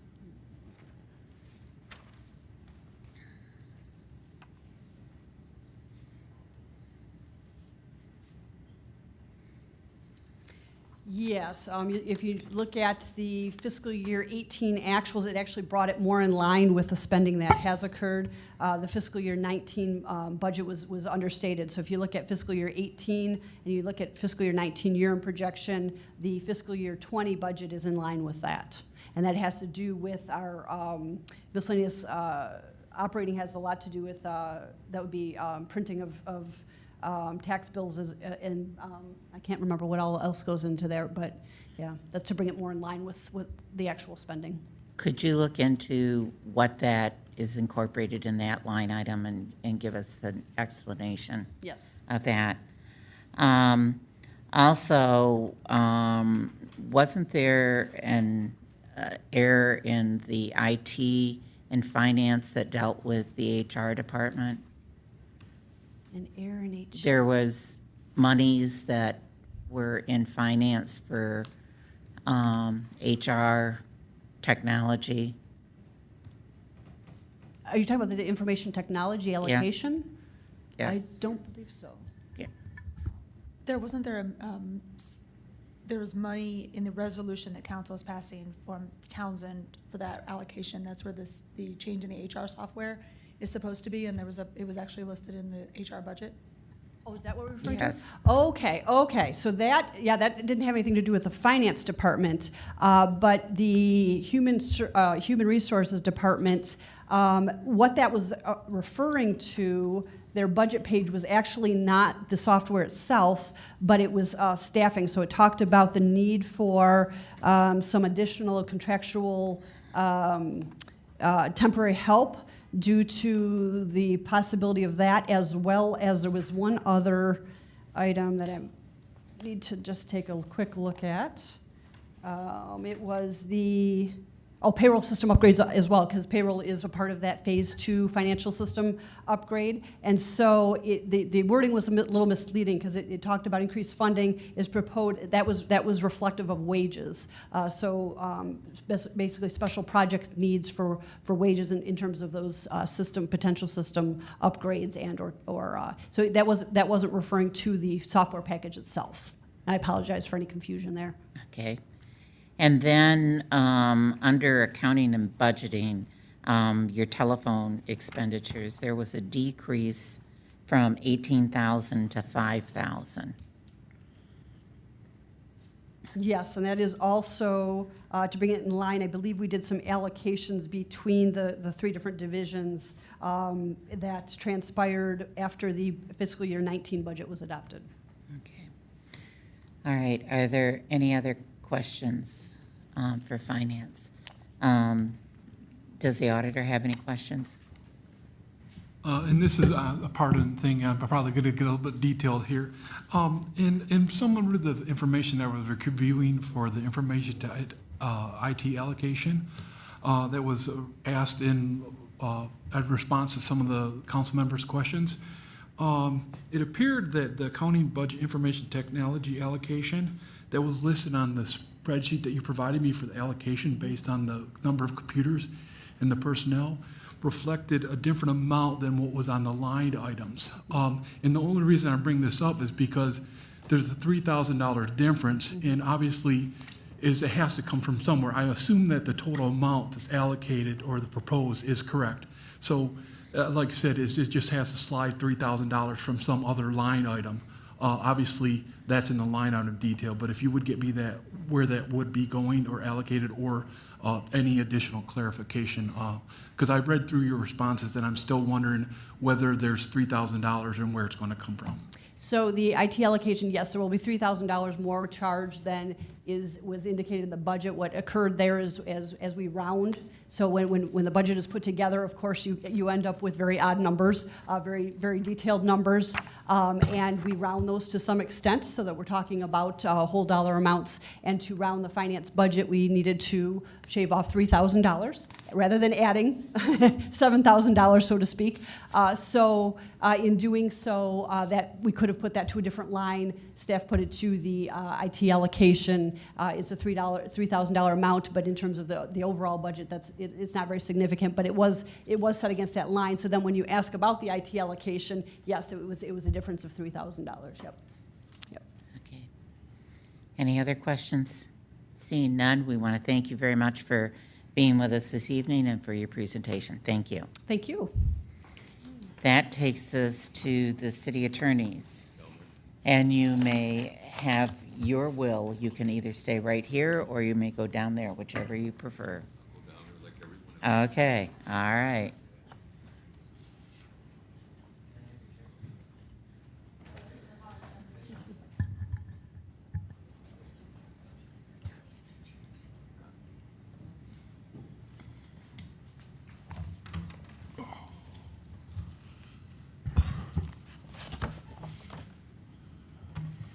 Madam President, Mr. Vice President, members of the City Council, I'm here to present the budget on behalf of the City Attorney's Office, the Law Department. And I think there should be a PowerPoint that's coming up, or if it isn't, you have it in front of you. It's coming up right now, Jim. Okay, and so the first three slides that I'll address, and I think I'll start with slide 1, will be the overall responsibilities. In slides 4 and 5, we discuss staffing and the organizational chart. Slide 6 would be operations. 7 and 8 will give you statistics, including the income tax information that was requested. And then the last slide would be major issues we are facing and initiatives. So I think you're all familiar in slides 1 what the charter says. The charter puts the city attorney's office under the mayor, but it also says is responsible to the mayor and city council for the provision of legal affairs that they are properly managed. We not only, I'm on slide 1 now, we not only do handle civil matters, but we also prosecute misdemeanors in 4 courtrooms on Mondays and Tuesdays. There are staff members that are assigned as staff attorneys. However, those cases come throughout our office all week long. They may either be maybe in custodies or not in custodies. We also advise all the departments, I'm still on slide 1, of their legal affairs. Slide 2, we also represent the city, its elected officials, officers, boards, and commissions in civil and criminal court. And when I say criminal court, not as defendants, but we prosecute for you in civil cases in the district court or criminal cases. And also serve as either defense counsel or plaintiff's counsel in the civil litigation. That could be either in the circuit court or it could be in the federal court or Western District.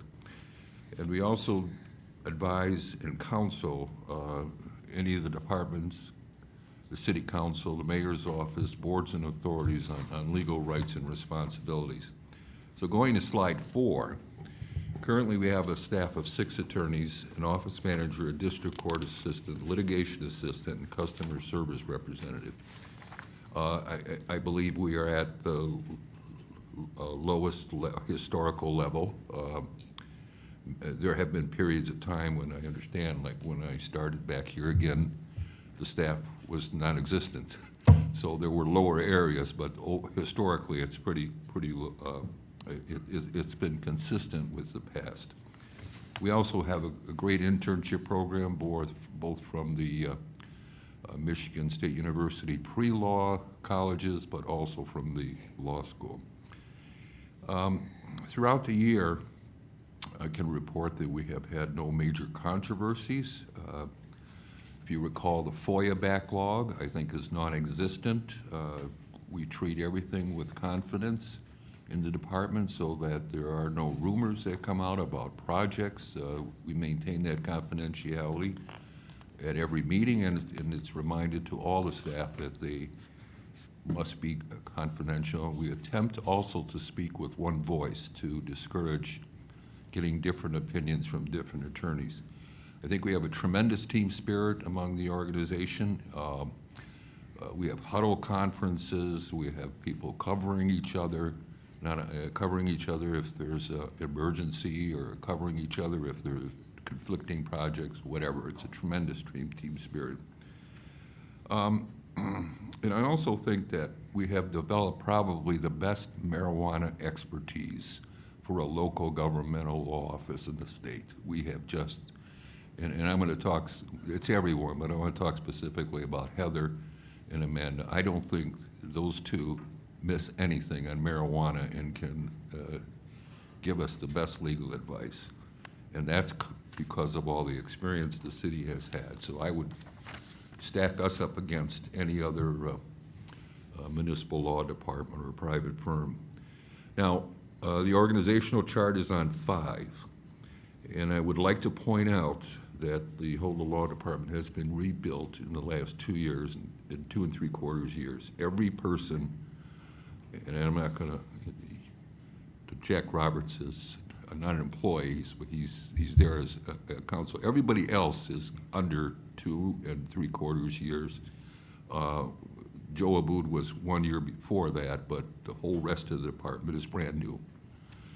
So we've had a process of trying to rebuild all the positions, and in that process, we lost 3 people to the Attorney General's office who came and took them from us, and now they're all in various state departments in the Attorney General's office.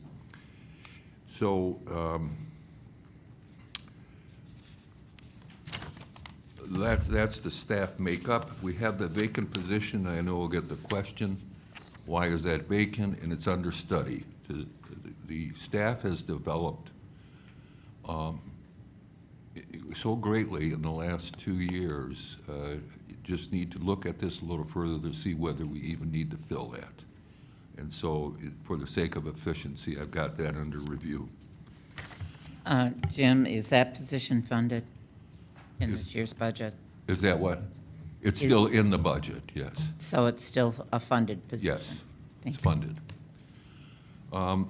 We went through, we went through 3 processes to fill the attorney 36 positions, and we ended up with 1 successful candidate, and that's because we're very diligent in making sure that the person is not only qualified, very qualified, and has the potential to develop, because we ask every attorney in the office to be able to do everything, including litigation. And we went through 3 processes, and we selected 1. And so if we open this up again, we're going to use that same criteria. We take it very seriously because we have built a team, and we don't want to do anything to disrupt the team.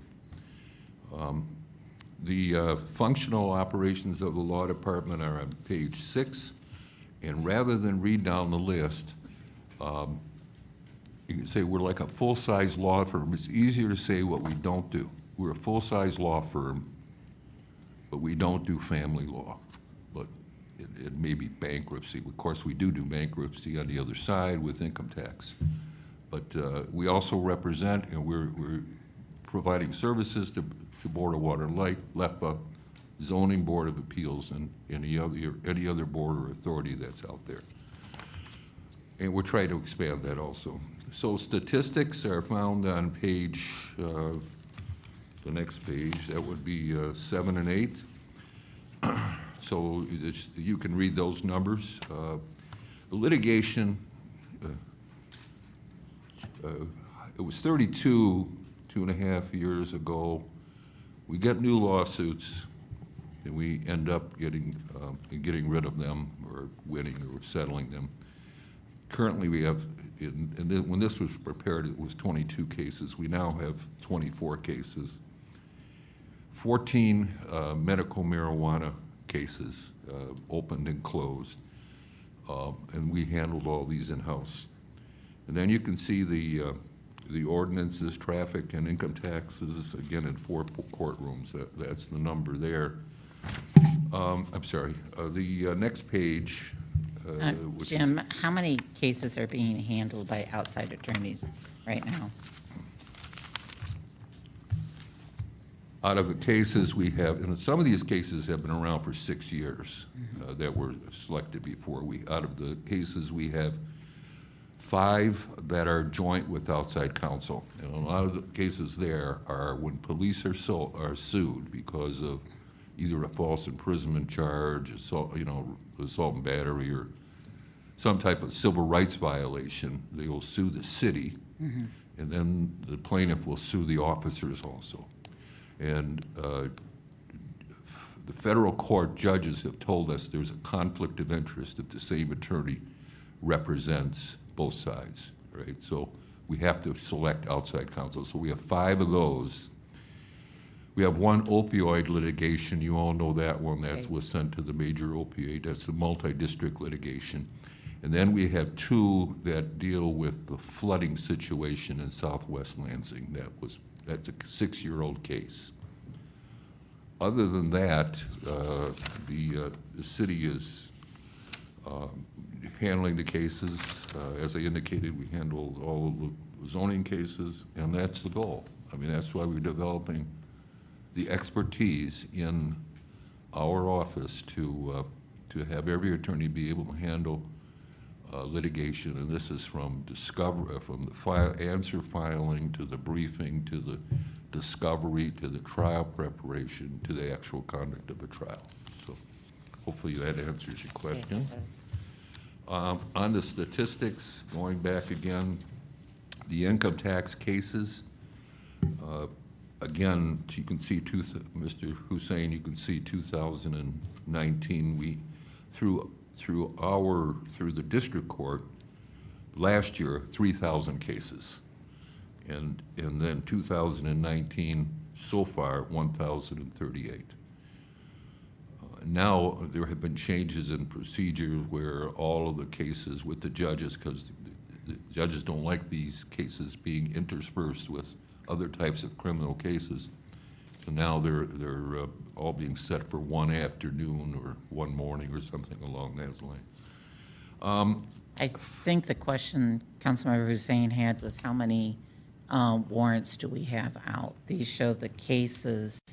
That's a warrants, right? Oh, you mean bench warrants? I don't know if they don't show, but these are warrants. These are cases that have proceeded to warrant. And But are in the system. in the system, yes. Okay. And they could be, there could be some that have been in there or for tax returns that are 3 or 4 years old. Could be older ones. But these are, so there's no duplication here. So in other words, in 2019, we had 1,038 cases that were warrants, criminal warrants. FOIA. So we have, our office is the FOIA coordinator. Police have 4 individuals to FOIA. One of the issues that is coming up now, especially within the new public defender's office, is the video cameras and the requests for video. Is causing a problem because we have different video sources. We have videos that come from the cars, the MVRs. We have body cams.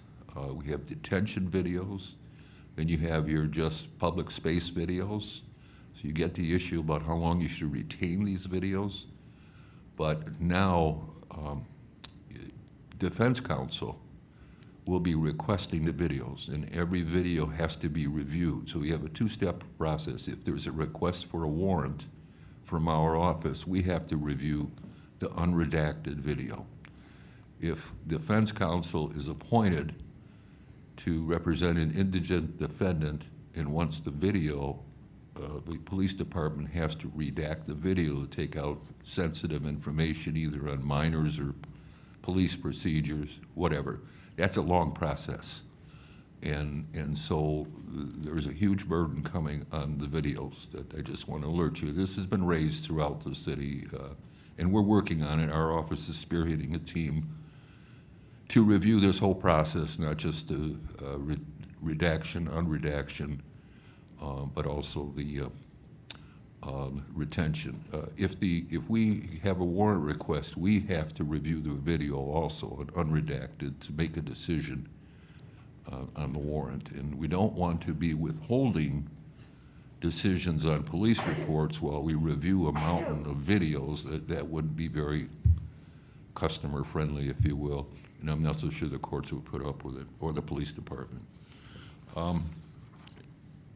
New initiatives on the last page, besides what you see right there, we are conducting a fee study on how much the city has spent in people hours and other costs under the new medical marijuana ordinance you adopted in October of 2017. So we are starting that process right now to gather the raw data of hours that have been spent times the compensation rate, times the fringe rate, times the indirect cost rate, plus all the outside expenses, for example, of the expert that the clerk has. We want to get an accurate figure to support the fee.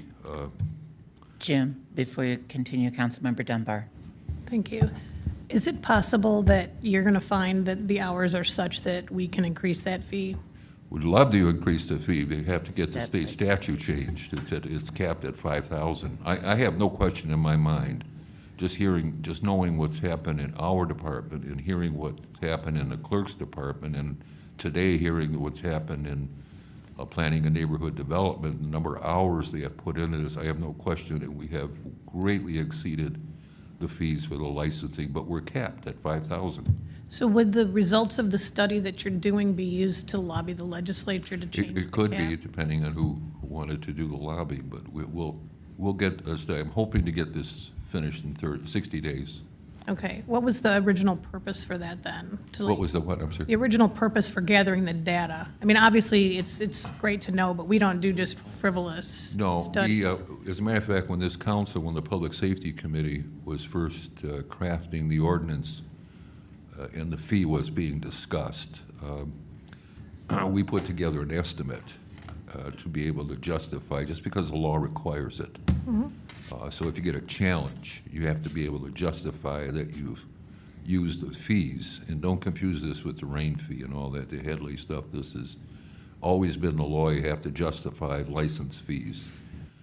So we did that, and we didn't come up with 5,000, but it was a rough estimate in August of 2016, and we were close enough to be able to justify it. And it didn't take us long before the ordinance was adopted to see that we were going to exceed the 5,000. Because of the business plan reviews, the building inspections, the insurance, did I say insurance reviews, there was the scoring of the business plans, and there was the Medical Marijuana Commission and the appeal process. I mean, it went on and on and on. And then what we experienced was, even though we got lawsuits, when someone got denied, they would sue and ask the court to let them stay open. So we had those lawsuits too. As they indicated, we had 14 lawsuits. So just our department just had an enormous amount of expense. It's quiet now, but the clerk is about ready to start phase 2 for the other 5 licenses, so we're going to be starting all over again. I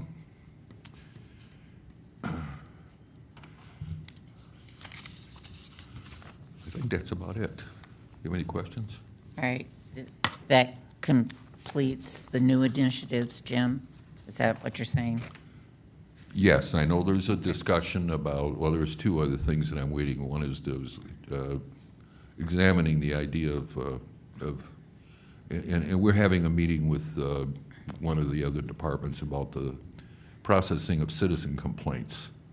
And one of the processes that we might do in our office, and it's in experimental stages, to reinstitute what's called a citizen complaint day. That is, citizens who actually have criminal complaints, disorderly houses, assault and batteries, or whatever, that aren't into the normal process where a police officer is called. So they would come in, we'd assign an attorney for half a day to listen to see if there's merit to one of these complaints. And I know one of your issues is the dog.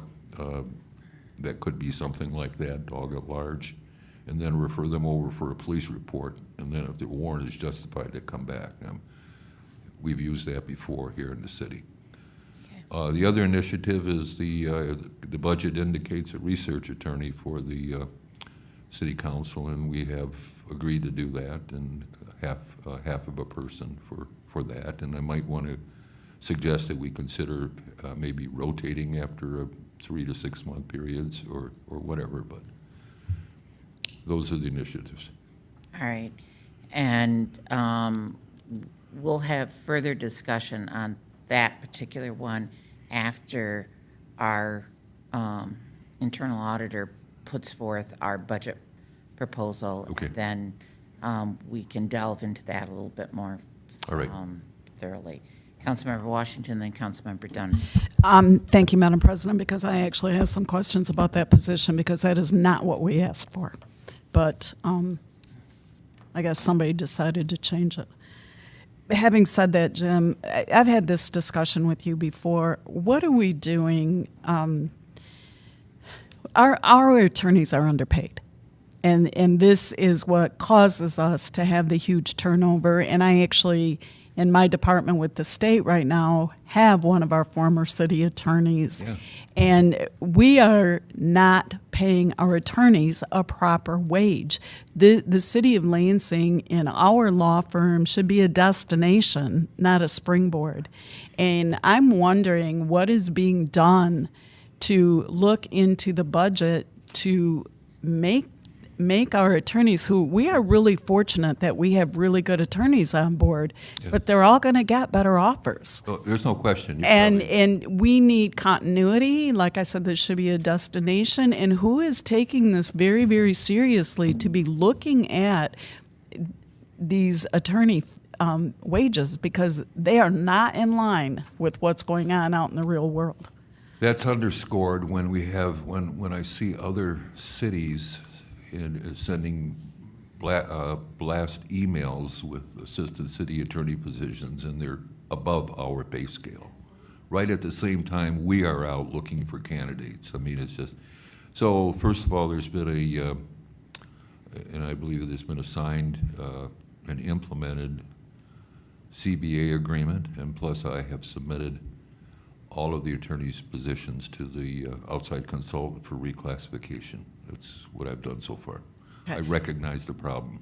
Thank you, and I'm certainly hoping this isn't going to take forever and a day, because we have heavy legal issues, and we need, like I said, the continuity, the expertise that our folks have, Yes. and I don't think people really understand how much work they do, and we need to compensate them. Thank you. Thank you, yes. Thank you. Councilmember Dunbar. Thank you. I guess maybe the question I have will be answered with Eric, because I'm trying to figure out if this proposed position is like a legislative assistant for research. Again, if we will let Eric do our budget proposal, we'll keep Jim there so that when we go through that, both can be questioned. Okay, are there any other questions for Jim at this time? Seeing none, then Jim, if you could scoot over, we're going to have Eric come down, and we have our council budget. Okay, well, thank you for your support during these times, and we try to get the best attorney assigned to your committees, and we've had a little bit of glitches in the past, but hopefully we're all taken care of. Thank you. Do you want me to go back up, or? No, you can stay right there.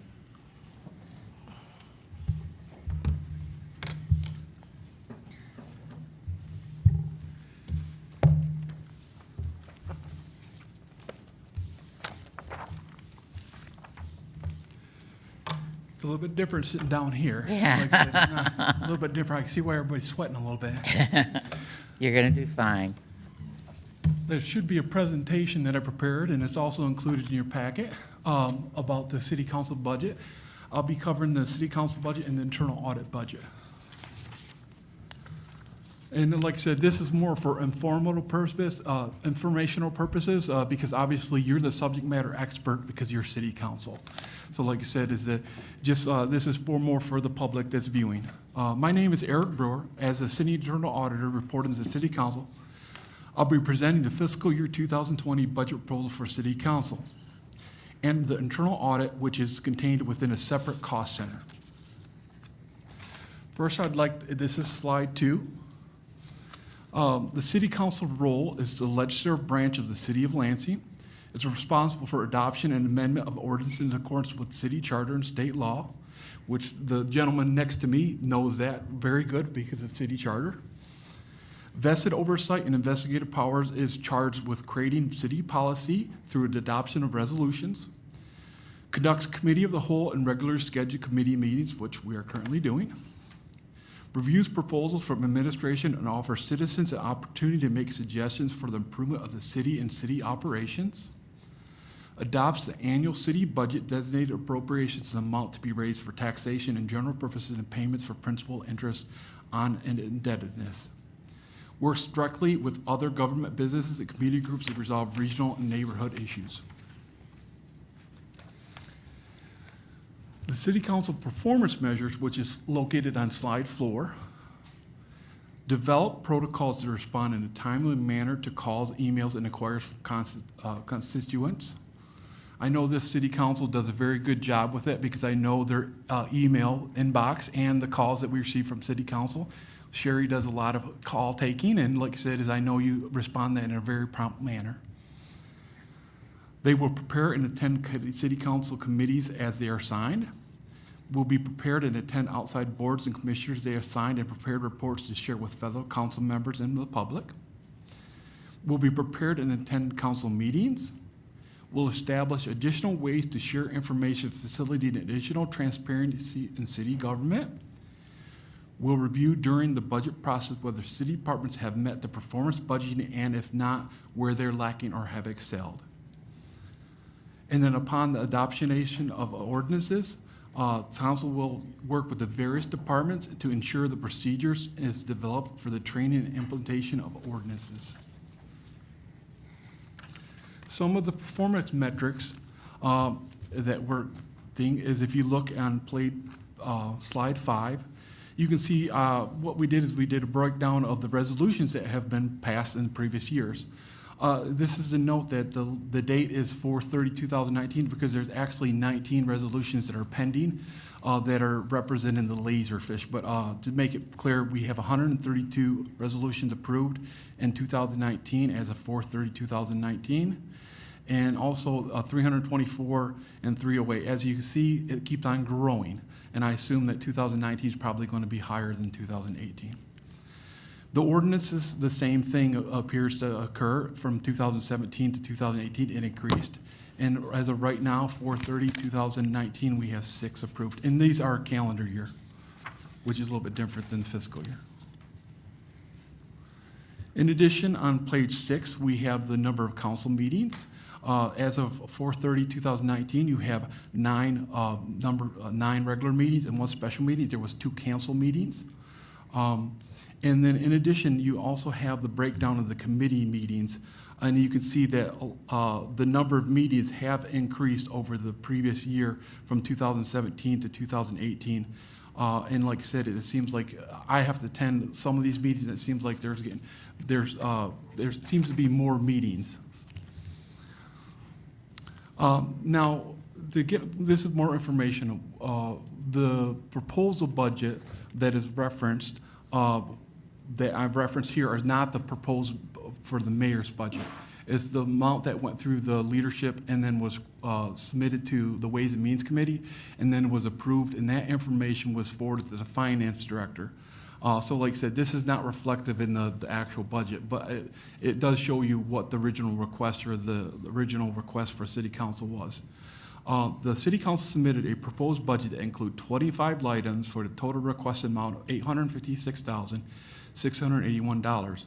That was a 19.98% increase, or $142,681 increase from the prior year adopted budget of $714. The reason why the large increase for this proposal was submitted was there was a request by leadership for a new legislative analysis position that was attributed to salary and fringe benefits and insurance and bonding that accounted for $122,957 of that $142,000 increase. And before you go further, for clarification, this was talked through again with council leadership and then went through Ways and Means. And part of the reason this position was added in was because we had heard this from a number of council members feeling that we needed additional support on council. Many years ago, we did have a legislative analyst position, and that position became vacant, and it was during a time when we were looking at budget cuts and chose not to fund that. At that time, we also had 2 people working in the internal auditor's office, and we had 1 other additional person working with administrative staff. So in that, we have lost 3 positions. Now on slide 7, this is actually what's in the budget book that's represented by the figures. And like I said, they're always usually minor changes, but that was the big change that was occurred. Actually, I misspoke, that's on slide 8. The mayor proposed budget for city council. The mayor's city council proposed budget include 25 line items for the total requested amount of 730. That is a 2.2% or a 16,000 increase from the prior year adopted budget of 714. That is located on page 43 of your budget book. And you can see they give the numbers located on that page.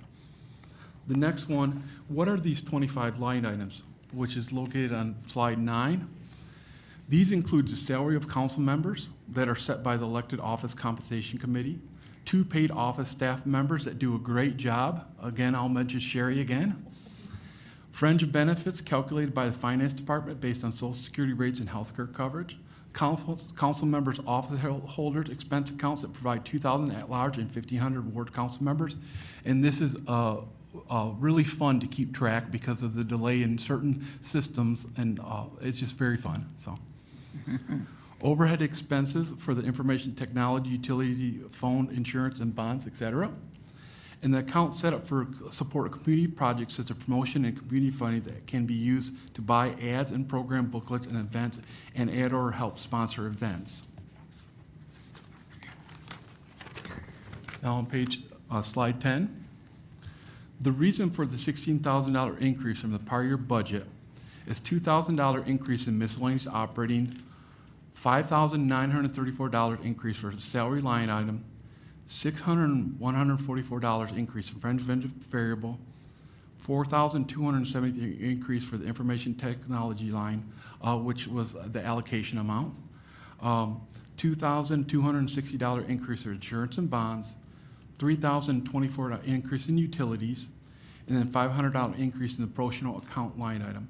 This is offset by a decrease of $8,135 in fringe benefits fixed. Okay, before we go into the internal auditor, this would be the opportunity to discuss the differences within our budget and what was proposed by the mayor's budget, and the position that Jim is talking about creating within his department.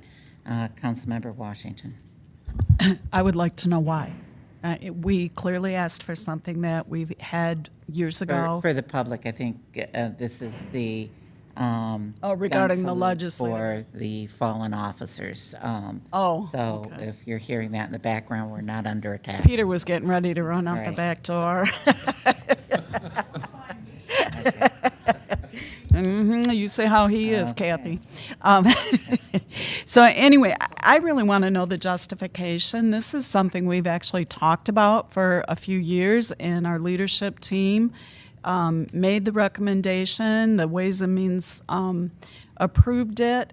We're looking at positions throughout the rest of the city. I would like to know why what we requested was removed and somebody thought they had a better idea. I'm not sure whether it's finance or Sam that's going to answer this.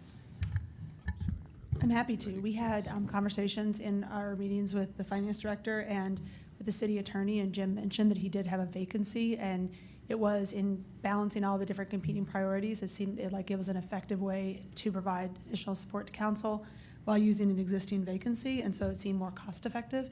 And so that was where the idea, how we came to that solution by utilizing the position in the city attorney's office. For clarification, before Councilmember Washington goes further, I thought, and Jim, correct me if I'm wrong, but I thought the vacancy in your department, you were trying to determine whether you're going to fill that at all. Yes, that's what my statement was today. The position of, my understanding was that council was looking for a 50% of an attorney in our office to deal with ordinance issues, researching laws, legal, and then attend committees. Now, that was my understanding. If this is wrong, then I stand corrected. But that vacancy was just, we were not able to fill it with candidate pools. And I appreciate that. I just wanted clarification. Yeah, that's right. Based Yes. on what Yeah. Samantha said. Councilmember Washington can. And perhaps I'm continue those misunderstanding. It was not my understanding that we were asking for an attorney.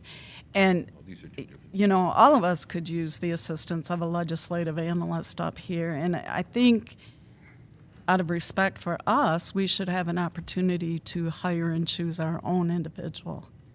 Just my thoughts.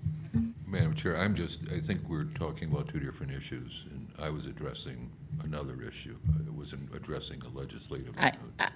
I know what you were addressing. I was going from what Samantha indicated, which was that in talking with finance and with you, you had an open position. Did I mischaracterize what you just said? You did not, but then we also, so I Thank know you. that you tried to fill the second open position, but we were also trying to figure out a way to ensure that council had support, and so it seemed like a good marriage to look at the support available through the city attorney's office and through those positions. Okay. All right, but the clarification is that your, that vacant position, according to what Jim has said, he's still looking at whether that's going to be filled or not. So what you're doing is taking from him a position and reducing that to halftime. Councilmember, or Vice President Spatafor. Well, and I had a conversation with the administration too that kind of articulated their vision with this, because I asked the same question because we had proposed it, in one of our brown bags or one of our other meetings. I'm not sure where it was, but basically what I was told was, and it kind of is what's been said down here, was that we didn't need a lawyer, but we wanted someone who could do this work and wasn't maybe occupied with the other hundreds of things that you all do on a daily basis. And it made sense for this person to be part of the legal team because they'd be drafting ordinances and working on things for the council. So when that was explained to me, it made a lot of sense to me. So it was surprising to hear there was going to be a halftime a lawyer tonight. So that might be, from Councilmember Washington's shaking her head, that's not her understanding. That was my understanding. So it was surprising to me to hear that from what I had been talking with the administration about how this sort of evolved in the budgeting process. I did not glean from those conversations that it was meant as a slight or anything like that. It was more of looking at a way to utilize an FTE that's already been funded and get us an opportunity to have somebody to do work for us without having to sort of blow the budget up, essentially. Councilmember Washington. Thank you, and I can appreciate that, but I will stand firm that, you know what, we could have our own position, and we are another department, and we are sorely understaffed. And this is just a position that would have been very useful, and I guess I would have appreciated some discussion before it was just scratched.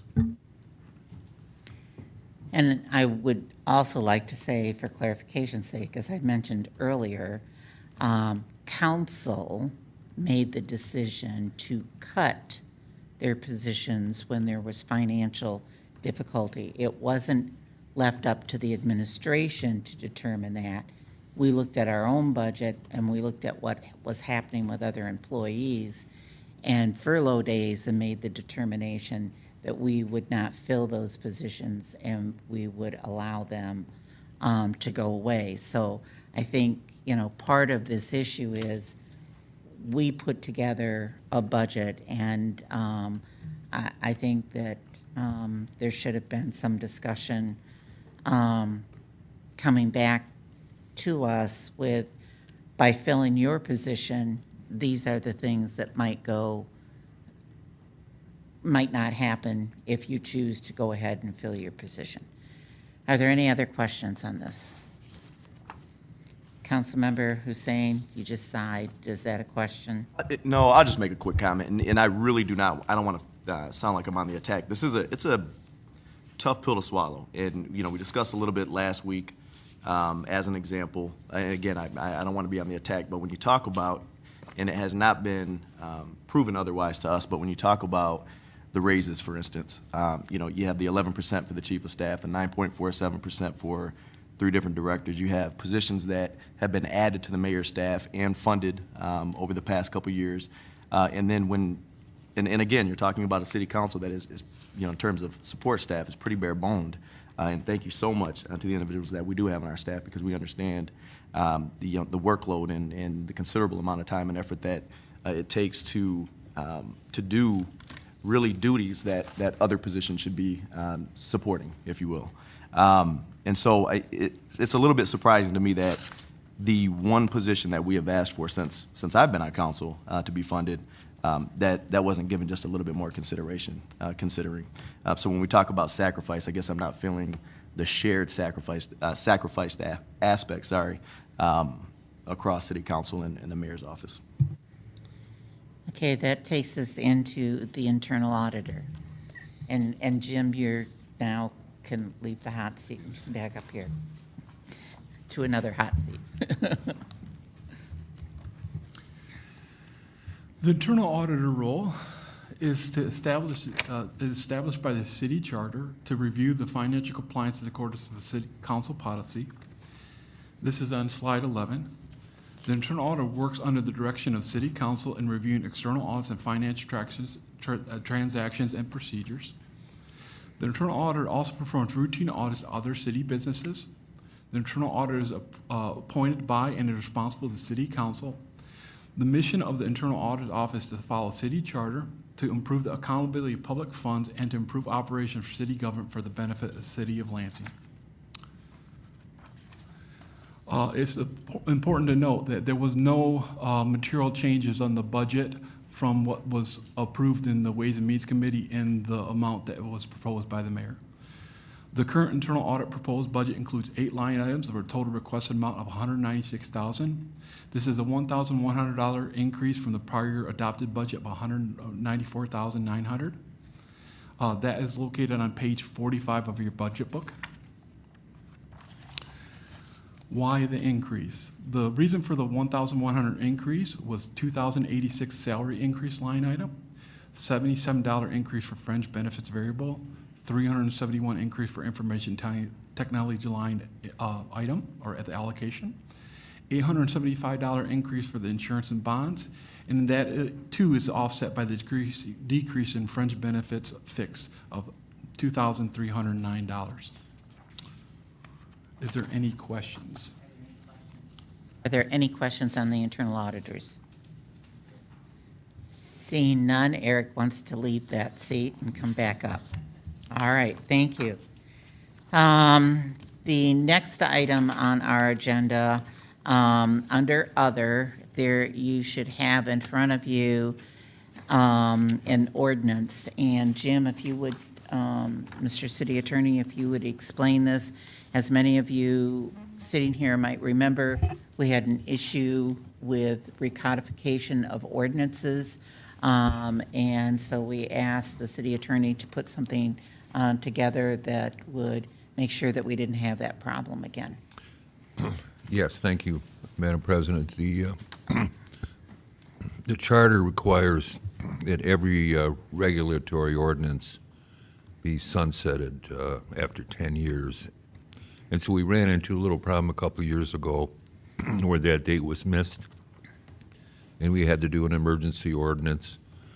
This ordinance would, in this process of readoption, is pretty standard to readopt all of the codified ordinances of the city of Lansing. And so the effect of this would be that if you did this every budget year, you would never run into that 10-year problem again. We have that totally calendared in our office, but this is a good process, and it would basically recodify and re-up them. Nothing changes in any of the ordinances. It's just the expiration date. That's all that changes. So, this, are there any questions on this? Again, this would set an ordinance, and when we pass the budget each year, there would be in the budget resolution a clause that would indicate that we are also recodifying our ordinances at the same time. That way, we will not have a problem. Seeing none, Vice President Spatafor. I would move the resolution setting a public hearing for Monday, May 20th, 2019 at 7 p.m. in City Council in the Tony Benavides City Council chambers for the readoption and recodification of the ordinances of the City of Lansing. And if I may, just thank you. I know I've been nagging you about this for about 8 months, so appreciate it. Yep, not a problem. Are there any questions? Seeing none, all those in favor say aye. Aye. Opposed? Passes unanimously. The other thing I want to note, though, is the night, council members, the night that we have the public hearing on this, we will also be voting on it so that, and asking for immediate effect, and it will be also then in the resolution because we are passing the budget on the 20th as well. Councilmember Garza, I'm sorry. That's okay. I had a question under other. It was about pertaining to April 29th's questions. Yes, go ahead. Okay. All right. Well, thank you. Not a problem. Samantha, I guess this question goes to you. On April 29th, I asked for a list of all salary positions in the mayor's office along with department heads and what they make. And Council President Wood also added that she would like to see a list of that includes those salaries that were in from 2016 to the current, excuse me. And the response that we got was, information was provided April 29th, Kyle budget hearing. Please see recording or minutes. And so when I look at the minutes, I'm seeing that there was acknowledgement that first the mayor said 2% raise, and then he acknowledged the department heads got a 2.75%.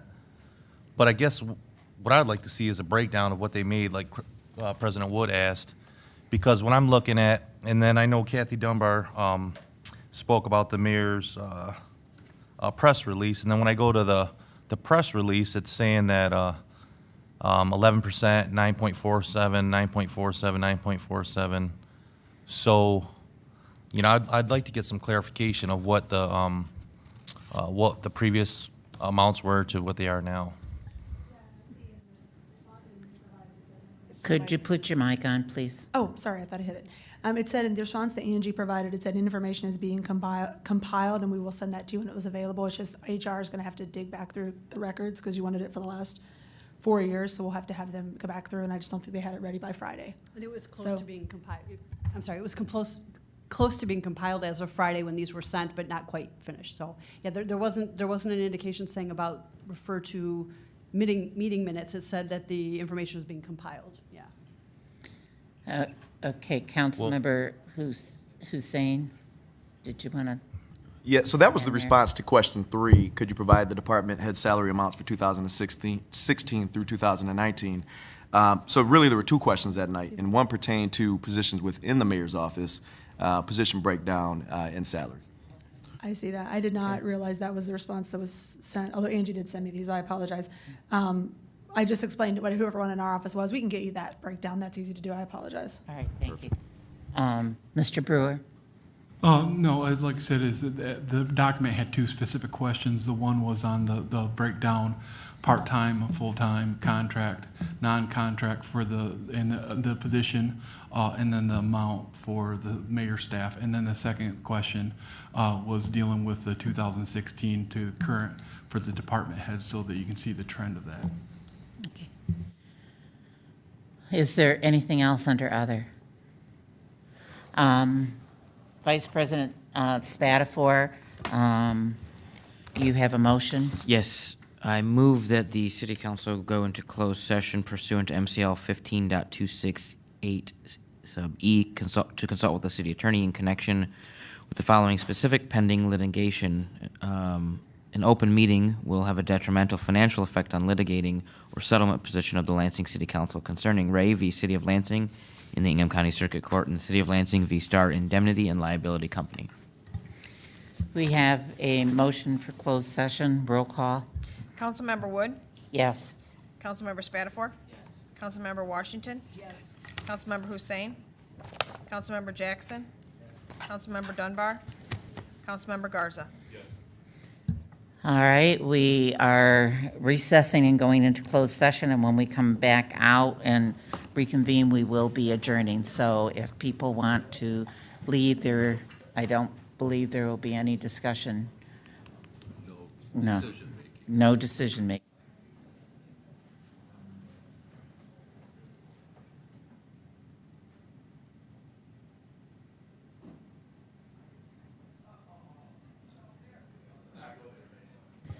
We are back in session, and we are now adjourned.